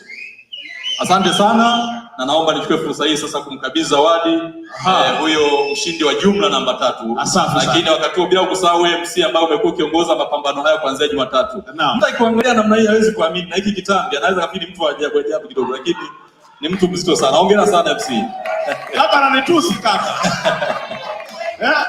Wasema mshindi wa jumla. Yeah, mshindi wa jumla. Mshindi wa jumla wa 3. Yeah. Wewe mmeelewa nyinyi ama mmefloat translate?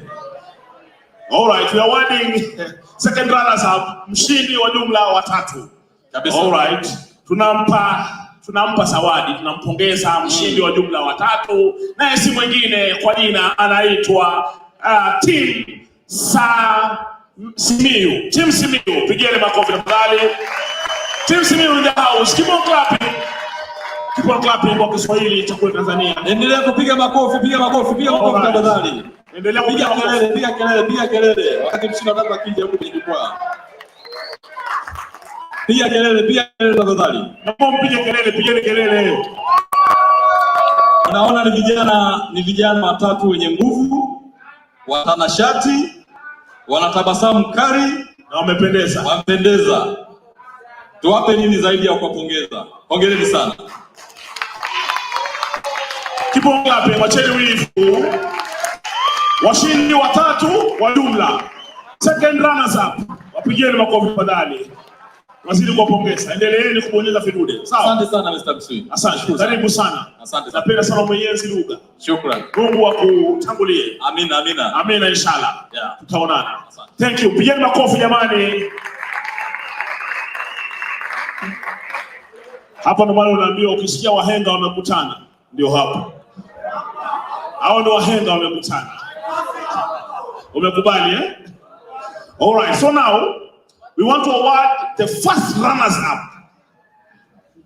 Mshindi wa ngapi? Mshindi wa jumla wa pili. Second runners up. Mshindi wa jumla overall winner wa pili. Sawa sawa. Now zawadi hii itapokezwa na si mwingine bali ni yule Gambera. Jamani nifuta Kiswahili. Gambera, mkurugenzi wa shirika la Forum Civ Afrika. Sio? Pigeni makofi kaka Jackson Obare. Keep on clapping. Endelea kupiga makelele. Umeambiwa. All right. Mshindi wa pili wa jumla. First runners up kwa lugha ya Unenge. First runners up washindi wa jumla. All right, kiongozi, you have something to say before we call the winner?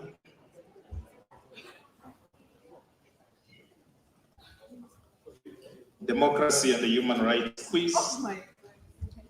First runners up. I want to invite you. I don't want to make several speeches. Nataka kuwaalika hapa ndio niweze kuwakabidhi zawadi yenu. Sijui ni nini iko hapa ndani, lakini mimi niliambiwa nipeane tu. So it's a secret, the second runner, first runner, and I'd be happy to invite you here, announce their names, so all right, to award you this prize. And the first runners up goes to Team Alex Kamau. Wapigieni makofi, keep on clapping. Hawa na washindi wa jumla wa pili. Team Alex Kamau, where are you? Team Alex Kamau, keep on clapping, keep on clapping. They are coming.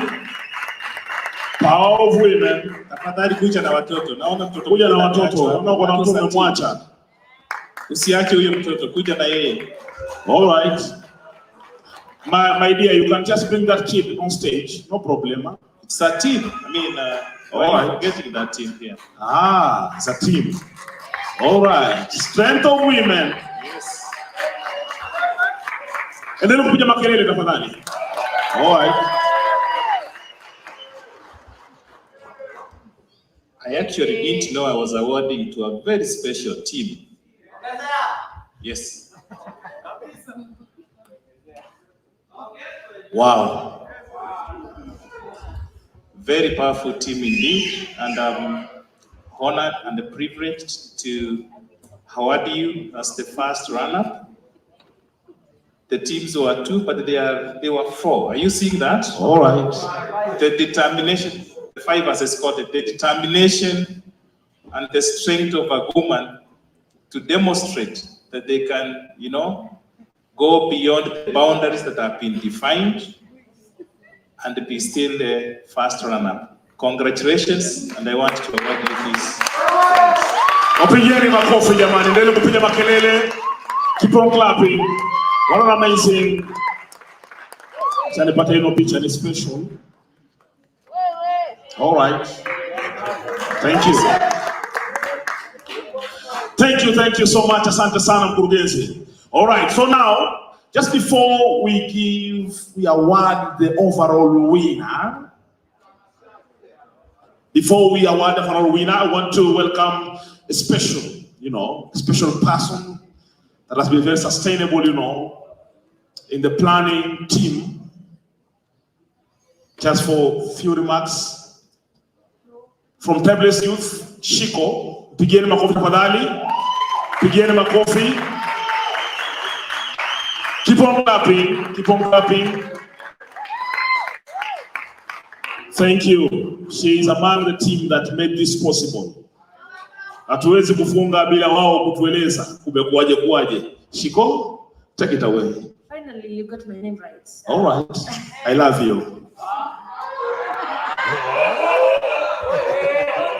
Nataka nimwambie nampenda. Alafu niwache. Mko aje? Wiki imekuwa ndefu sana. Umelala nini wewe unasema sana? So I want to thank, first of all, the entire team. You are amazing. 1 week is a long week. Kutoka asubuhi hadi jioni, si ndio? A lot of information. Wengine wetu tukakwaruzana kidogo, but we are still here, right? The Forum team for planning this, it's been amazing. And just seeing over 200 young people coming every day for 5 days, that's not normal. That's not normal. So thank you very much for even considering young people, for even wanting to listen to their voices, for even wanting them to speak and get the platform and not beg for it. Wase? Tuko karibu kupiga kura, si ndio? Si ndio?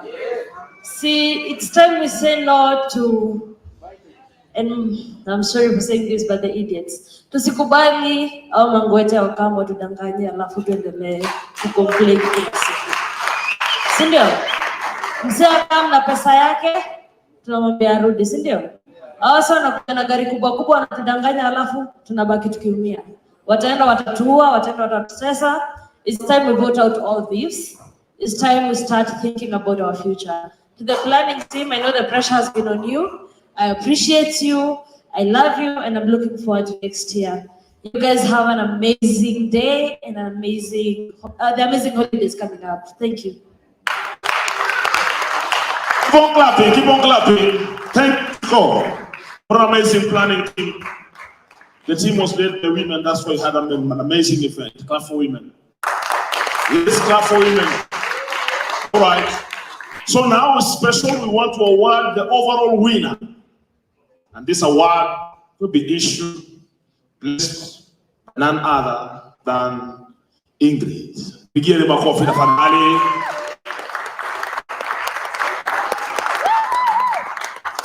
Keep on clapping. All right. Special award, overall winner, 2021 Democracy and Rights Festival.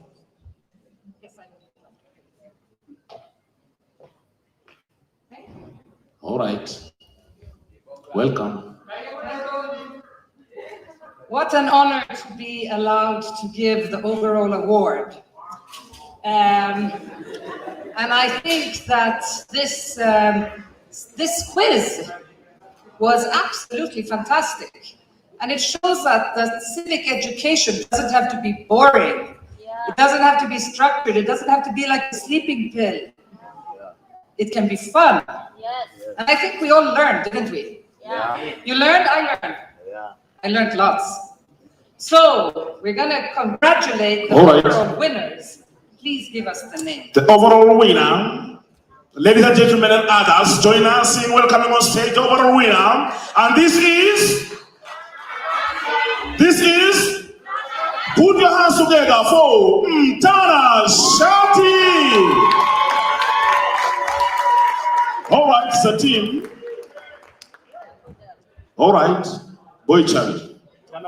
Congratulations. You have really proven youth power. And please accept the overall award for the Democracy and Rights Quiz. Keep on clapping. Endelea kupiga makelele. Wapi nuru ya mtanashati?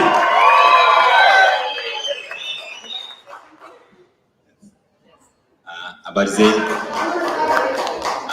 Nimeshukuru sana.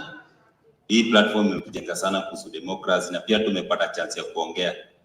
Then kitu ingine, mimi pia ni msanii. So lazima tungeshine huku pia. Ama ni aje Rebian?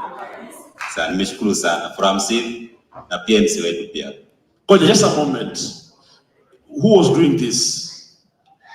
You're all over the dashboard, you know. Kila mahali mlikuwa na knowledge ya gender, arts and culture, mlikuwa na knowledge ya democracy, you know, human rights. How? Kenye hapa ni so by the time ulisema kuhusu questions, so mimi nilikaa chini nikaorganize team yangu. So nilichukua Shiki of which bahati mbaya alikuwa sahi hapa. Alright. Then nikachukua best yangu huyu. So sisi wote tulikuwa tunaona tunajua mimi msanii najua kuhusu art and culture, huwa anafanya history, then Shiki pia anajua hizo vitu. Alright. So we have to brainstorm and so the truth is the lady raised you. Yeah. Alright. Make some noise. Make some noise. Powerhouse. If you want to succeed, make sure you have a woman closer to you. Yeah, that's the truth of the matter. Kapeke yako kwa kiboisha utaumia. And you know, a round of applause. Thank you. Congratulations. Congratulations. Congratulations. And just about now, we want to give it back to you, Ingrid, for your keynote. Bless us. Take it away. Sasini? Sasini? Thank you. Right. I didn't have to look in my papers to remember that what we are here for is to revitalize human rights and democracy. I think that has been so vivid and clear all along this week. Yeah. And I'm not going to bore you with a long speech. I don't think that's what anyone needs. I'm just going to tell you how I feel after this week.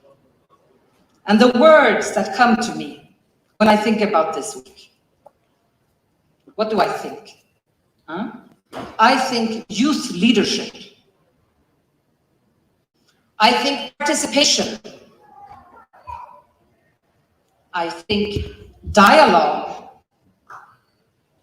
I think diversity and the power of it.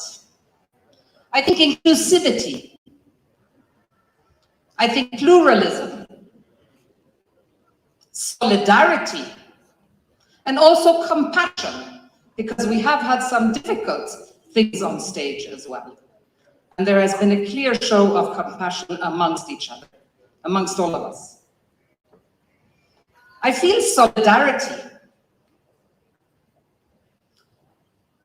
I think of social justice. I think of the leaders of tomorrow that I am looking at. I think of ownership. I think of change. I think of innovation and of amplified voices.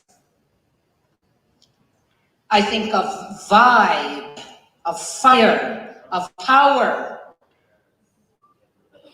I think of hope, and I think of pride. And I am proud. I am so proud.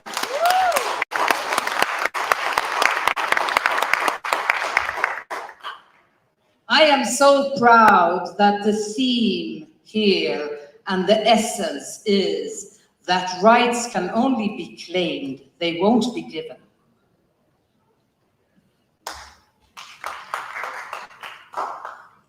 I am proud of my Swedish government, as I'm a Swede, that gives us contributions from the Swedish embassy to allow us to arrange such platforms.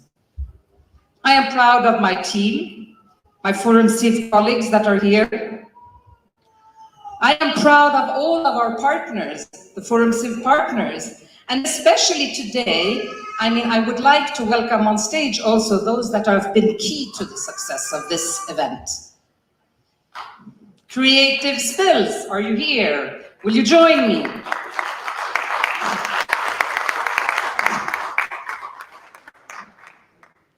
Maybe they have left. They're here. They're here. Is anyone here from the Coalition for Grassroots Human Rights Defenders? Yes, thank you. Join us, our partners that have arranged this event and this amazing week. Thank you for joining. Hi. And from the coalition, from Grassroots Human Rights Defenders, is someone here from you still? Can someone join us on stage? Yes, someone is joining us. I know there's another event shortly, and I think some people have to rush. So, but thank you for representing here. Come on stage. From Power 254, is anyone here from Power 254? Please join me on stage. Great. Here we come. Hi, welcome. Thank you. And from Tribus Youth. Yes, there we are. So, without these valued partners, this would not have happened this week. So thank you so much for all the work you have done. I'm not going to stand here and take the honor for all of this. We're in this together. Thank you.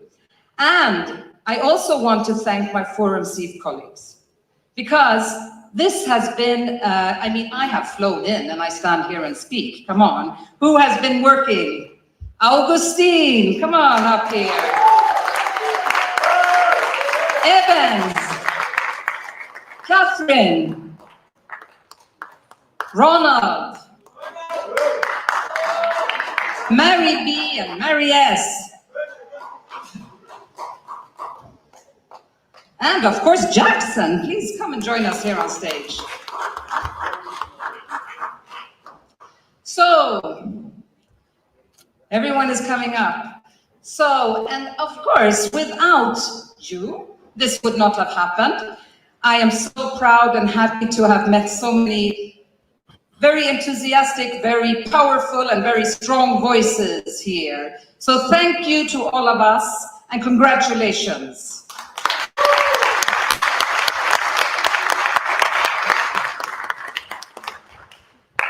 Master of Ceremony, I'm not forgetting you. Without you, we would not have managed. Thank you. And to all the people behind the scenes and the people that have been participating, all panelists, all moderators, all the people giving us water while we sit here, everyone that has been working, thank you, everyone.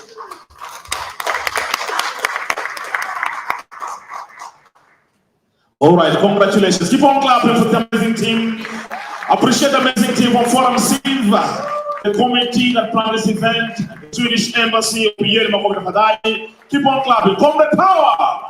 Comrade Power! Team of Justice Viva! All right, thank you. Asante sana. All right. You need to dance, kidogo. Karani, come back here. Karani, give me teeny. All right, ladies and gentlemen, and others, it's an amazing event. All right, Karani unapenda kuhepa sana. I wish I didn't say it. All right, so now we want to bring fire on stage. We are closing this event. All right, we are almost closing. We want to bring another fierce, strong of a man, very strong in lyrics, very strong in poetry, very strong in tongue twister.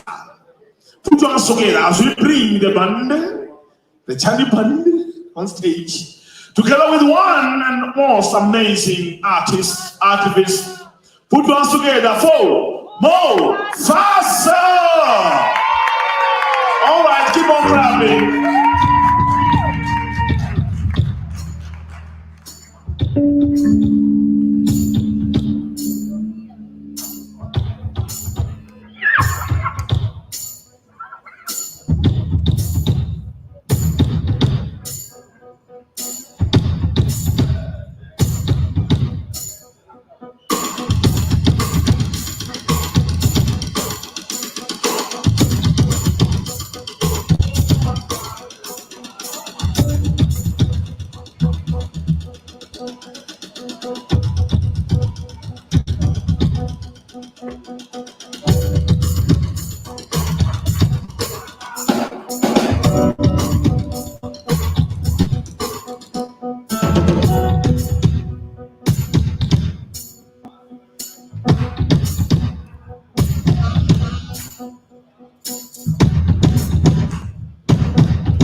Ashley. Knocking on the doors of freedom. knocking on the doors of freedom, freedom of the mind, freedom of the soul, freedom of the mind, freedom of the soul. Said I'm knocking on the doors of freedom, and I'm knocking on the doors of freedom, freedom of the mind, freedom of the soul. Say freedom of the mind, freedom of the soul.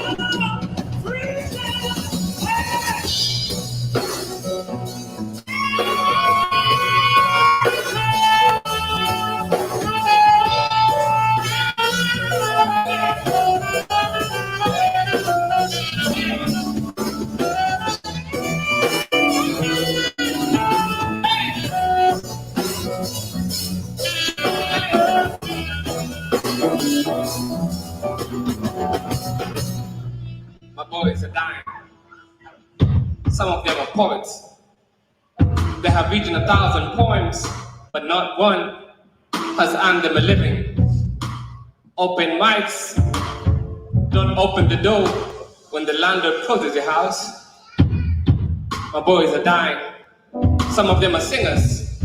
You may or may not have heard their songs before, but every mealtime they eat their own songs and chalk on their lyrics. My boys are dying. Don't let those Nike shoes fool you. There's nothing correct about the heart of a young man who has nothing but his Nike shoes. My boys are dying for being misunderstood. Understand that sometimes the modern woman has a watchman, CCTV cameras, and a mobile app that will tell people to fix anything in her house, so the only security she might need from her man is financial. My boys are dying because their pocket is light. My boys are dying because their heart is heavy. Maybe if they had Whitney's voice, they would sing their heart out and just watch it beating right in front of them. My boys are dying from heartbreak, from disappointments. They're not asking to win all the time. They're asking to win at least just one time. My boys are dying because the universe has refused to accept them as stars. Now they're earthbound, bound to be earth. Earth is soil. Soil is sometimes called earth. My boys are dirty. My boys are dying from working in sewers and garbage points without proper gear. The family fears, but it's what steers. And even believing tomorrow will come, but the day is leaving. My boys are dying from taking care of families that don't feel taken care of. My boys are dying from bullet boys. My boys are dying for being boys, for being big boys, for being just boys, for being fast boys, for being in a group of boys. My boys are dying before they are fathers. My boys are dying because they are fathers. My boys are dying to go farther. They've got bomb lyrics to bomb your TV. Check the temperatures, they are walking degrees. Their mind is a state of art. The state has refused to stay outside. My boys are dying inside. Ask the jail warden. My boys are dying from condemned wounds, from intestinal wounds. My boys are dying outside. My boys are dying because our leaders are clashing. My boys are dying because integrity is dying. My boys are dying because their dreams are dying. My boys are dying because there's nothing to go back to. I know boys my age in the streets going back to back, letting our whole country not having their back. My boys are dying because they lost hope. My boys are dying because their mind is at war. My boys are dying and all our local leaders keep doing is lying to fly. Fashion to buy. I wonder what to buy, but my boys cannot afford our bags. Back home, my boys are dying, man. But for as long as young people choose to ignore the repercussions of bad politics, and the future will never be in our hands. What you'll continue to have is a phone with features.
bring it down.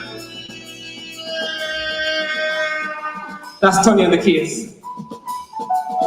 Come on, Tony. Yes, sir.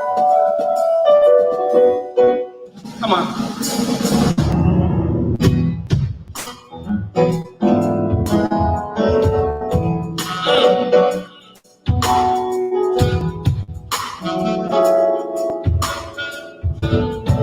But look on the bass.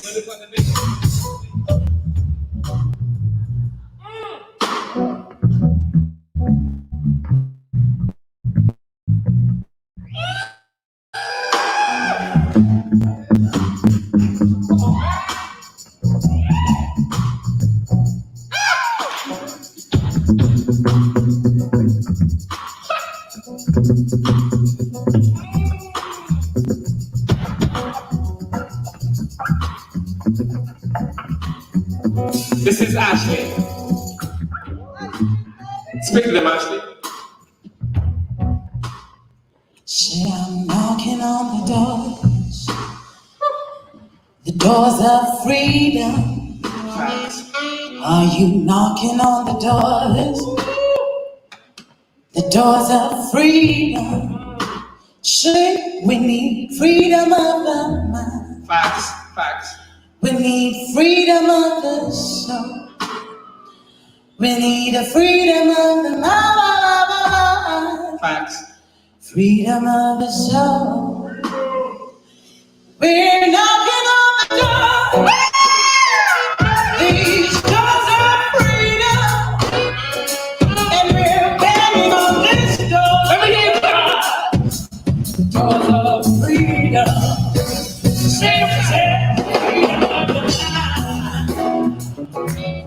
Freedom of the soul.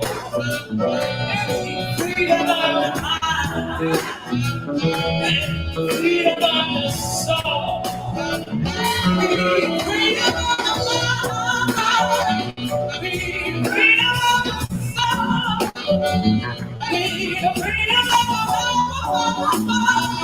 Freedom of the soul. Freedom of the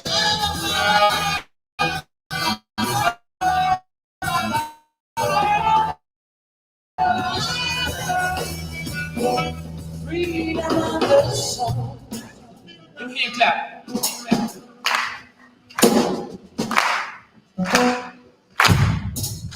Change won't come when our leaders change. Change will come when we change. Yeah. Only mind revolution can lead to such revolution. Thank you very much for having us.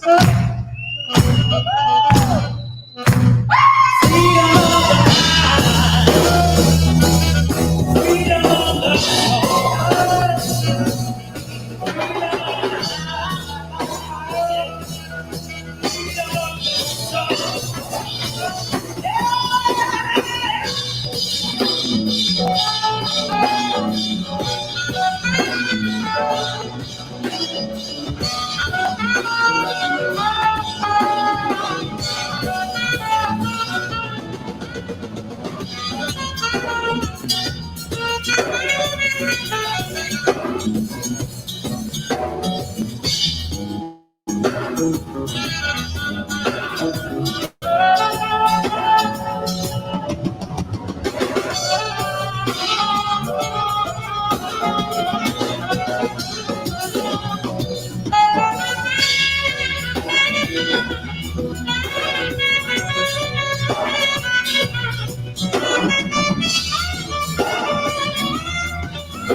Beautiful. Wow. Yeah. A round of applause, gentlemen. Wow. I appreciate the instrumentalists. I appreciate them. The guitar guy, pigieni makofi tafadhali. Make some noise for the drummers. Woo! Noma sana. We Mofasa, utaniambia ulitoa wapi hii maneno bwana? Hii noma. Tell your neighbor fire. Fire. I feel like burning inside, you know. Oh. We are winding up, ladies and gentlemen. The climax of the Democracy and Rights Festival 2021 katika forum sivo. Pigieni makofi tena jamani. About now, I want to welcome again the program's manager, Madam Catherine Hamani, for her closing remarks. Before I introduce the closing performance, pigieni makofi kiongozi tafadhali. She's coming for closing remarks, means we are closing this show. As she's coming, pigieni makofi tena. Comrade Power. Comrade Power. All right, karibu kiongozi. Sina la kusema. Sina la kusema. No, kapole. Keep on clapping. Are you around? At least you are only. Please raise your hands, I see you. Thank you, thank you, thank you. I don't know what to say. Thank you so much. I think our time has been well spent, but spent in a very productive way. Do you agree with me? Vijana mpoa, mmesoma, mmeelimika. Are you wiser by one word, or at least kuna kitu umeshika? I always tell the artists and the young people that I interact with every day that I hope by the time I'm done working with young people, nitakuwa na mistari hata mimi. So one day I'll be Malenga 001, I'm a Mufasa, you know. I hope you mean that you are sitting so that when I'm old, I can rhyme for my grandchildren. Anyway, so on behalf of Forum Siv, I must say I'm very, very, very excited for this week. It's been a very, very productive week. From the beginning of the week, as I said, this was one of our last events as we come to close the program, as we come to close the year. And I was listening to Ingrid saying all those keywords that she picked and how do I feel and how she was feeling.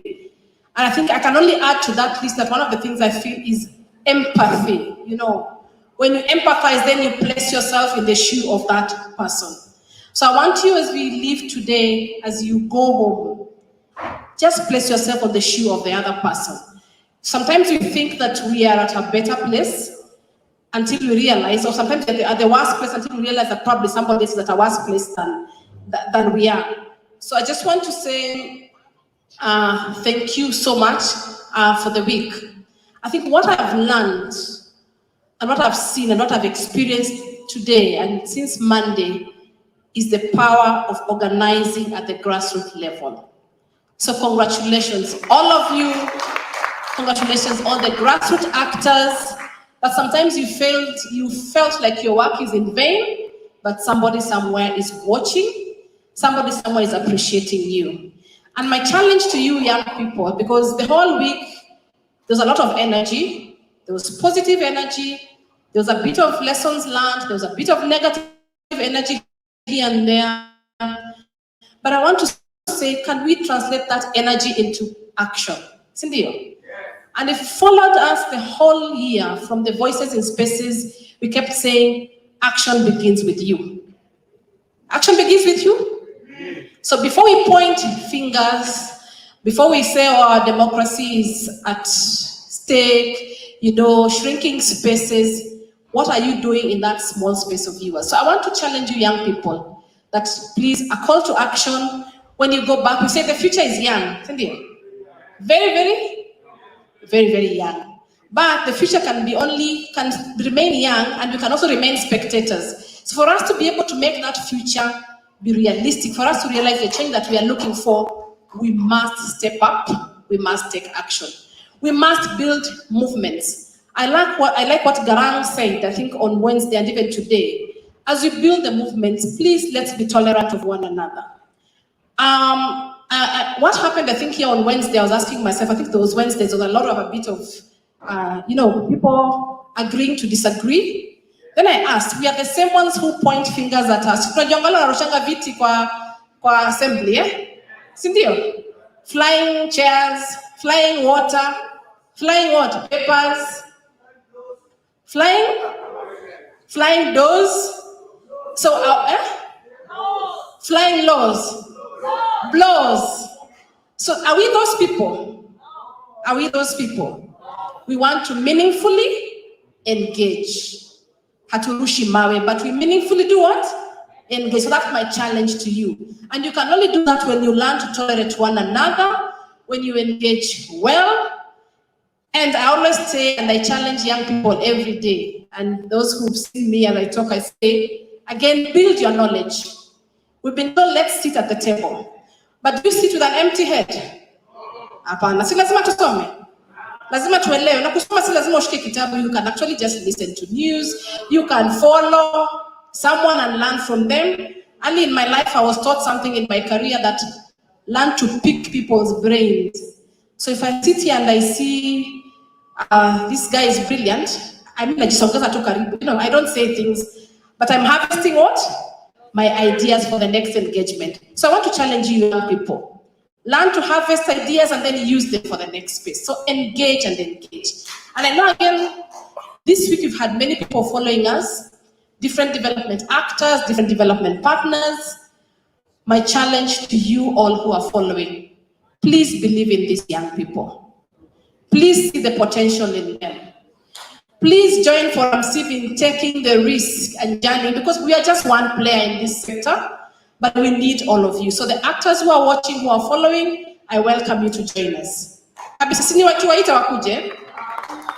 were even reflecting, I think, with my team and the colleagues that since 2019, probably, and even when COVID came, Forum CIV has been one of those partners that we haven't held our meetings in hotels, boardrooms. We stopped. Tunakuja wapi? Mashinani. Si tumekuja? Wangapi wametuona mashinani? Good. So do you want to keep coming? So my call to action to other stakeholders, please believe in these young people. And young people believe in you, please be a good example. So as we leave today, I just want to thank you. It's been a very, very good week. Very busy week. You've been consistent, and I want you, as you go back, be consistent in what you're doing. You are ambassadors of your own, you're ambassadors in your own spaces. I want to thank Ingrid and the team from the Swedish Embassy, coming, sometimes we write your stories in reports. Lakini wakija wanawaona. So young people, I'm happy, and I think I must say that since I started working in this program, hata nimeacha kuzeeka. I'm reversing, I'm edging backwards. Because you inspire me, you have built me in many ways, you have challenged me to think about what I should have done when I was young. I wish I could go back and do some of the things I should have done when I was young. So please don't lose that opportunity. As my friend Wilson would say, ujana ni moshi. So that energy, please use it positively. So thank you so much. Thank you for following. Thank you for being with us for the whole week. Thank you for our online audience. We know they go every place, so kila mahali. And I want to wish you a good time again until we meet again in Forum CIV. We'll plan for other events. And please, please exercise your democratic right as a Kenyan citizen. Okay, tusikunje mikono. Wakati umefika, wakati wa kura umefika. Watu wanatafutana, nagonga milango yenu, you are the mobilizers. Mobilize with your mind. Sawa, with your brain. I know some people say chukua hiyo 50 ukule, alafu uendelee, si ndio? But please, whatever you are doing is for the future generation. So I want to thank you. Thank you for the energy and thank you for your participation. So I want to leave it there. And God bless you so much as you go back to your homes. And take the knowledge that you have picked. Ukienda ukae kama hujambia mtu chenye umesoma hii wiki, then utakuwa umefanya kazi bure. Thank you so much and God bless you. God bless you too. I appreciate Catherine Hamari. Keep on clapping. You still want to speak? All right. Keep on clapping and appreciate strength of a woman. Comrade power. Comrade power. Comrade love. Tell your neighbor I love you. All right, so just about now, tunaingia katika msururu wa mapenzi tukifunga.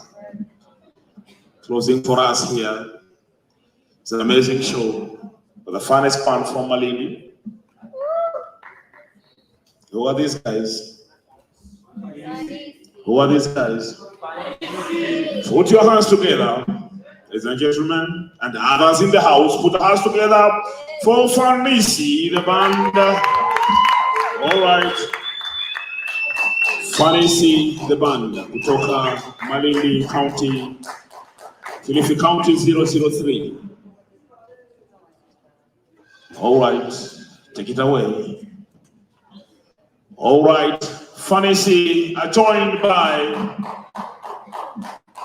an amazing singer. I want you to see her. You can make some noise. Who is this? Who is this? All right, clap for her. She comes on stage.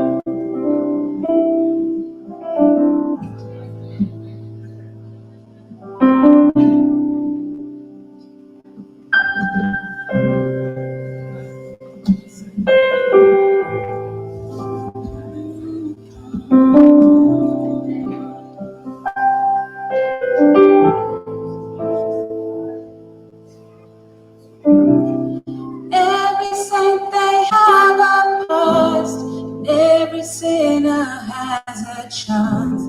Look at how far we have come, with how far back they try to start us. The night is dark, a twinkle, twinkle, I'm a shooting star.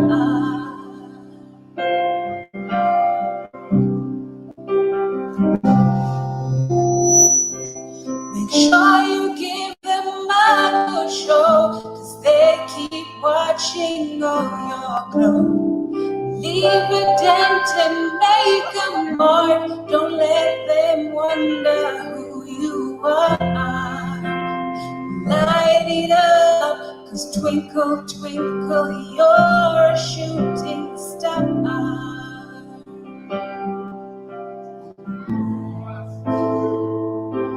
Why continue to cry when I can speak? Why continue to crawl when I have feet? Oh, nuru ya nyota, nuru ya nyota, nuru ya nyota. Why continue to ignore when I can see?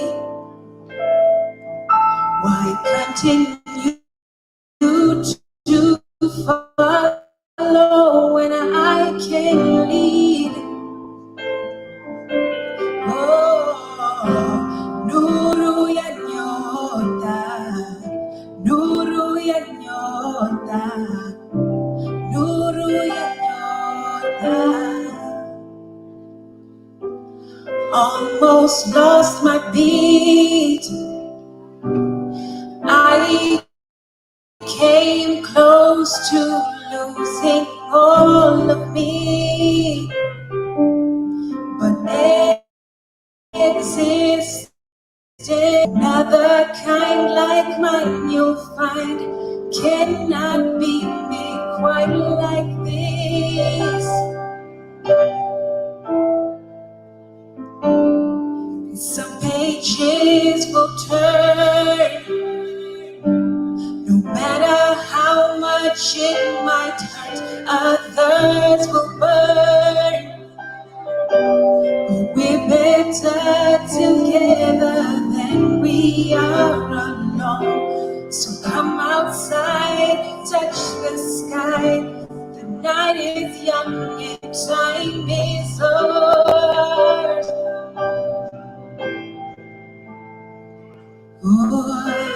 Cause every saint they have a past, every sinner forget how far we have come with how far back they tried to start us. The night is dark, and twinkle, twinkle, I'm a shooting star.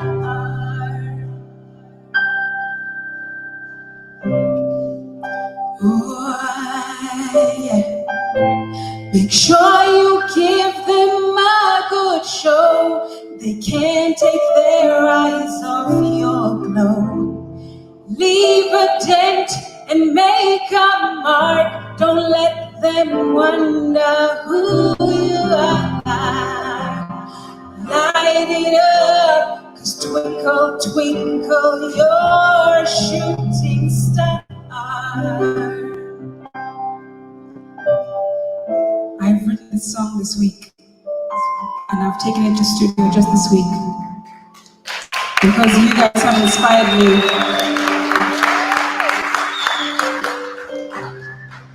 I want it to encourage you and to encourage everyone that you're going to talk to about democracy and rights, that they are a shooting star. Make sure that you give them a good show because they can't take their eyes off of your glow. Make sure that you leave a dent and make a mark in this world. Don't let them wonder who you are. Show them who you are and show them that you are a shooting star.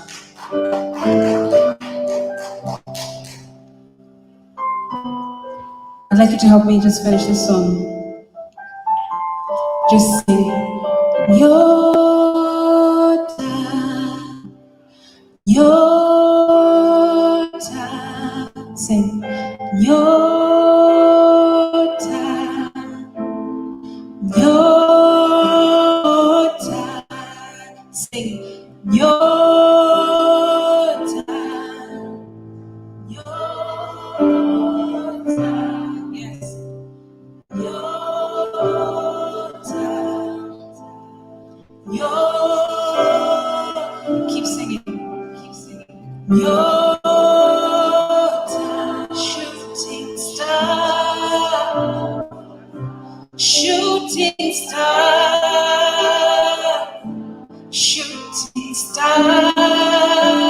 Get on your feet. Shooting star. You're a shooting star. Shooting star. You're a shooting star. Don't let them forget you. Don't let them forget you. You're doing a great work right here in our borders. Yeah, you're a shooting star. Don't forget who you are. You're a shooting star. You're a shooting star. You're a shooting star. You're a shooting star. At the back, you're a shooting star. Hey, you're a shooting star. Yes.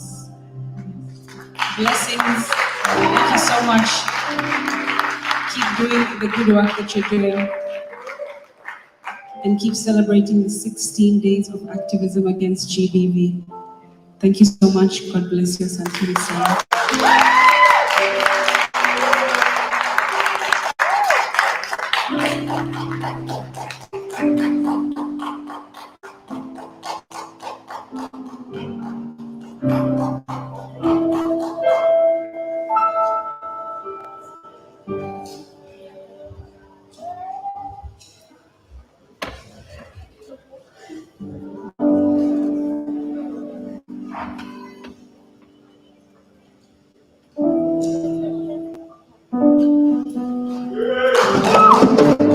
Hello, guys. Looking beautiful. Chicha. For his shorero.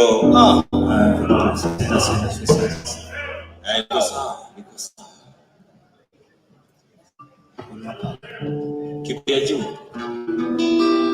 Godiechu, please. Wow, look amazing. Tunaenda kuimba mayowe, tunapiga yowe, mayowe, mayowe, mayowe. So chenye tutasema, chenye tutaimba ni mtasikia tu mayowe. Kama hivi naenda hivi. Napiga lonzo makoto asikire mayowe. Napiga kululu makoto asikire mayowe. Mayowe.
Vina matule au watite mwanakiswa mimba vivanda kama shoma ndoso za kao zinaima aye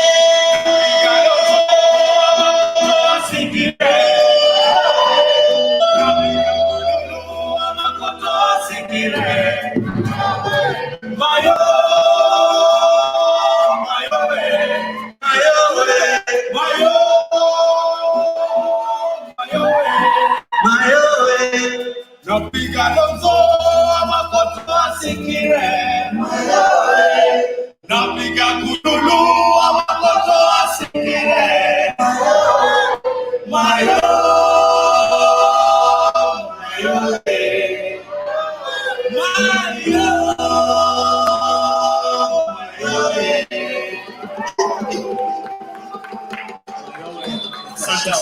Thank you. Ambaye ni kiziwi asikie. Keyboard ya juu, keyboard ya juu. Keyboard ya juu please.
Sigamanya na goma tu. Sigamanya.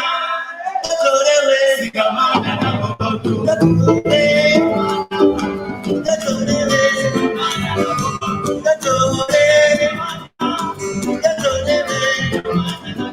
Una mona rima.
All right, there's a special dedication. But just before that, for this band backstage, we want to sing the national anthem. East African song. Fanisi usiondoke. Tusonge wima tafadhali. Uganda kuondoka lakini unajua tunapenda muziki. They'll do one called Nairobi. Tusonge wima tafadhali. Tuweze kuimba wimbo wa taifa East Africa, alafu tuwe tumefunga. Tusonge wima.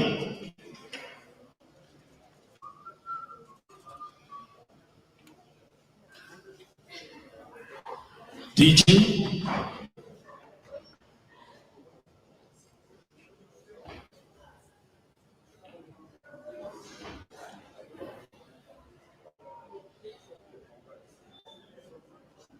DJ amelala, tuimbe wenyewe, tuna uwezo. Comrade power, tuna power sio? DJ tukupe sekunde 2 uwezo, tunapiga wenyewe. Mungu nguvu yetu.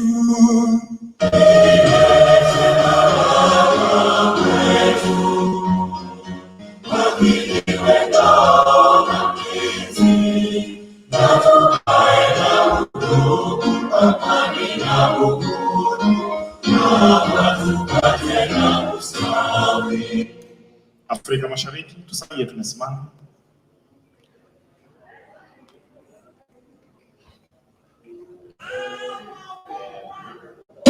Mungu twaomba uilinde Jumuiya Afrika Mashariki, tuwezeshe kuishi kwa amani, tutimize na malengo yetu. Jumuiya yetu sote tuilinde, tuwajibike, tuimarike. Umoja wetu ni nguzo yetu.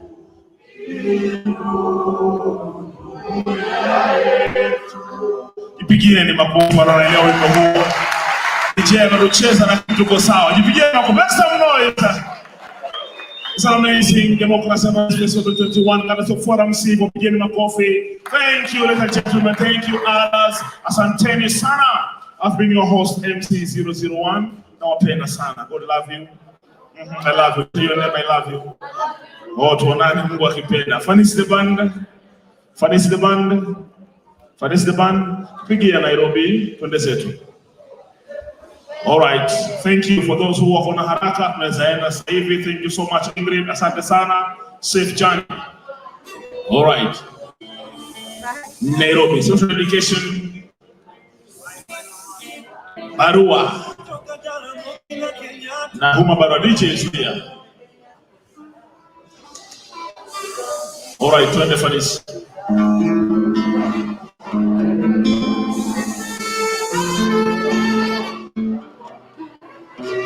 Che, wala watakwenda huko nyuma, tulieni, sawa? Utaenda huko nyuma sasa hivi.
Takungojea hata utakaporudi, unilete suti na mobile, nipigie rahisi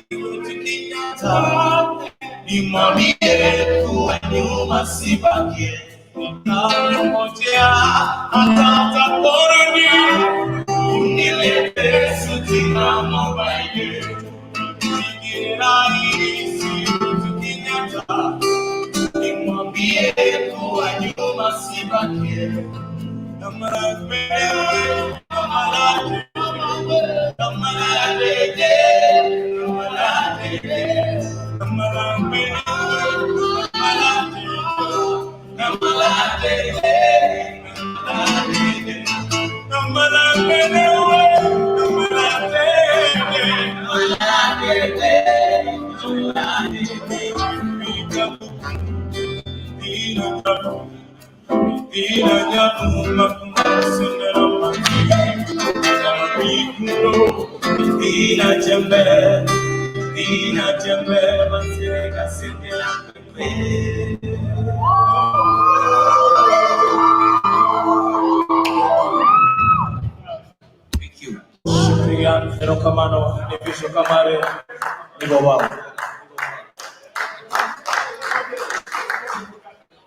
All right, that marks the end of our amazing event, Democracy and Arts Festival, Vocative and Rights Festival 2021.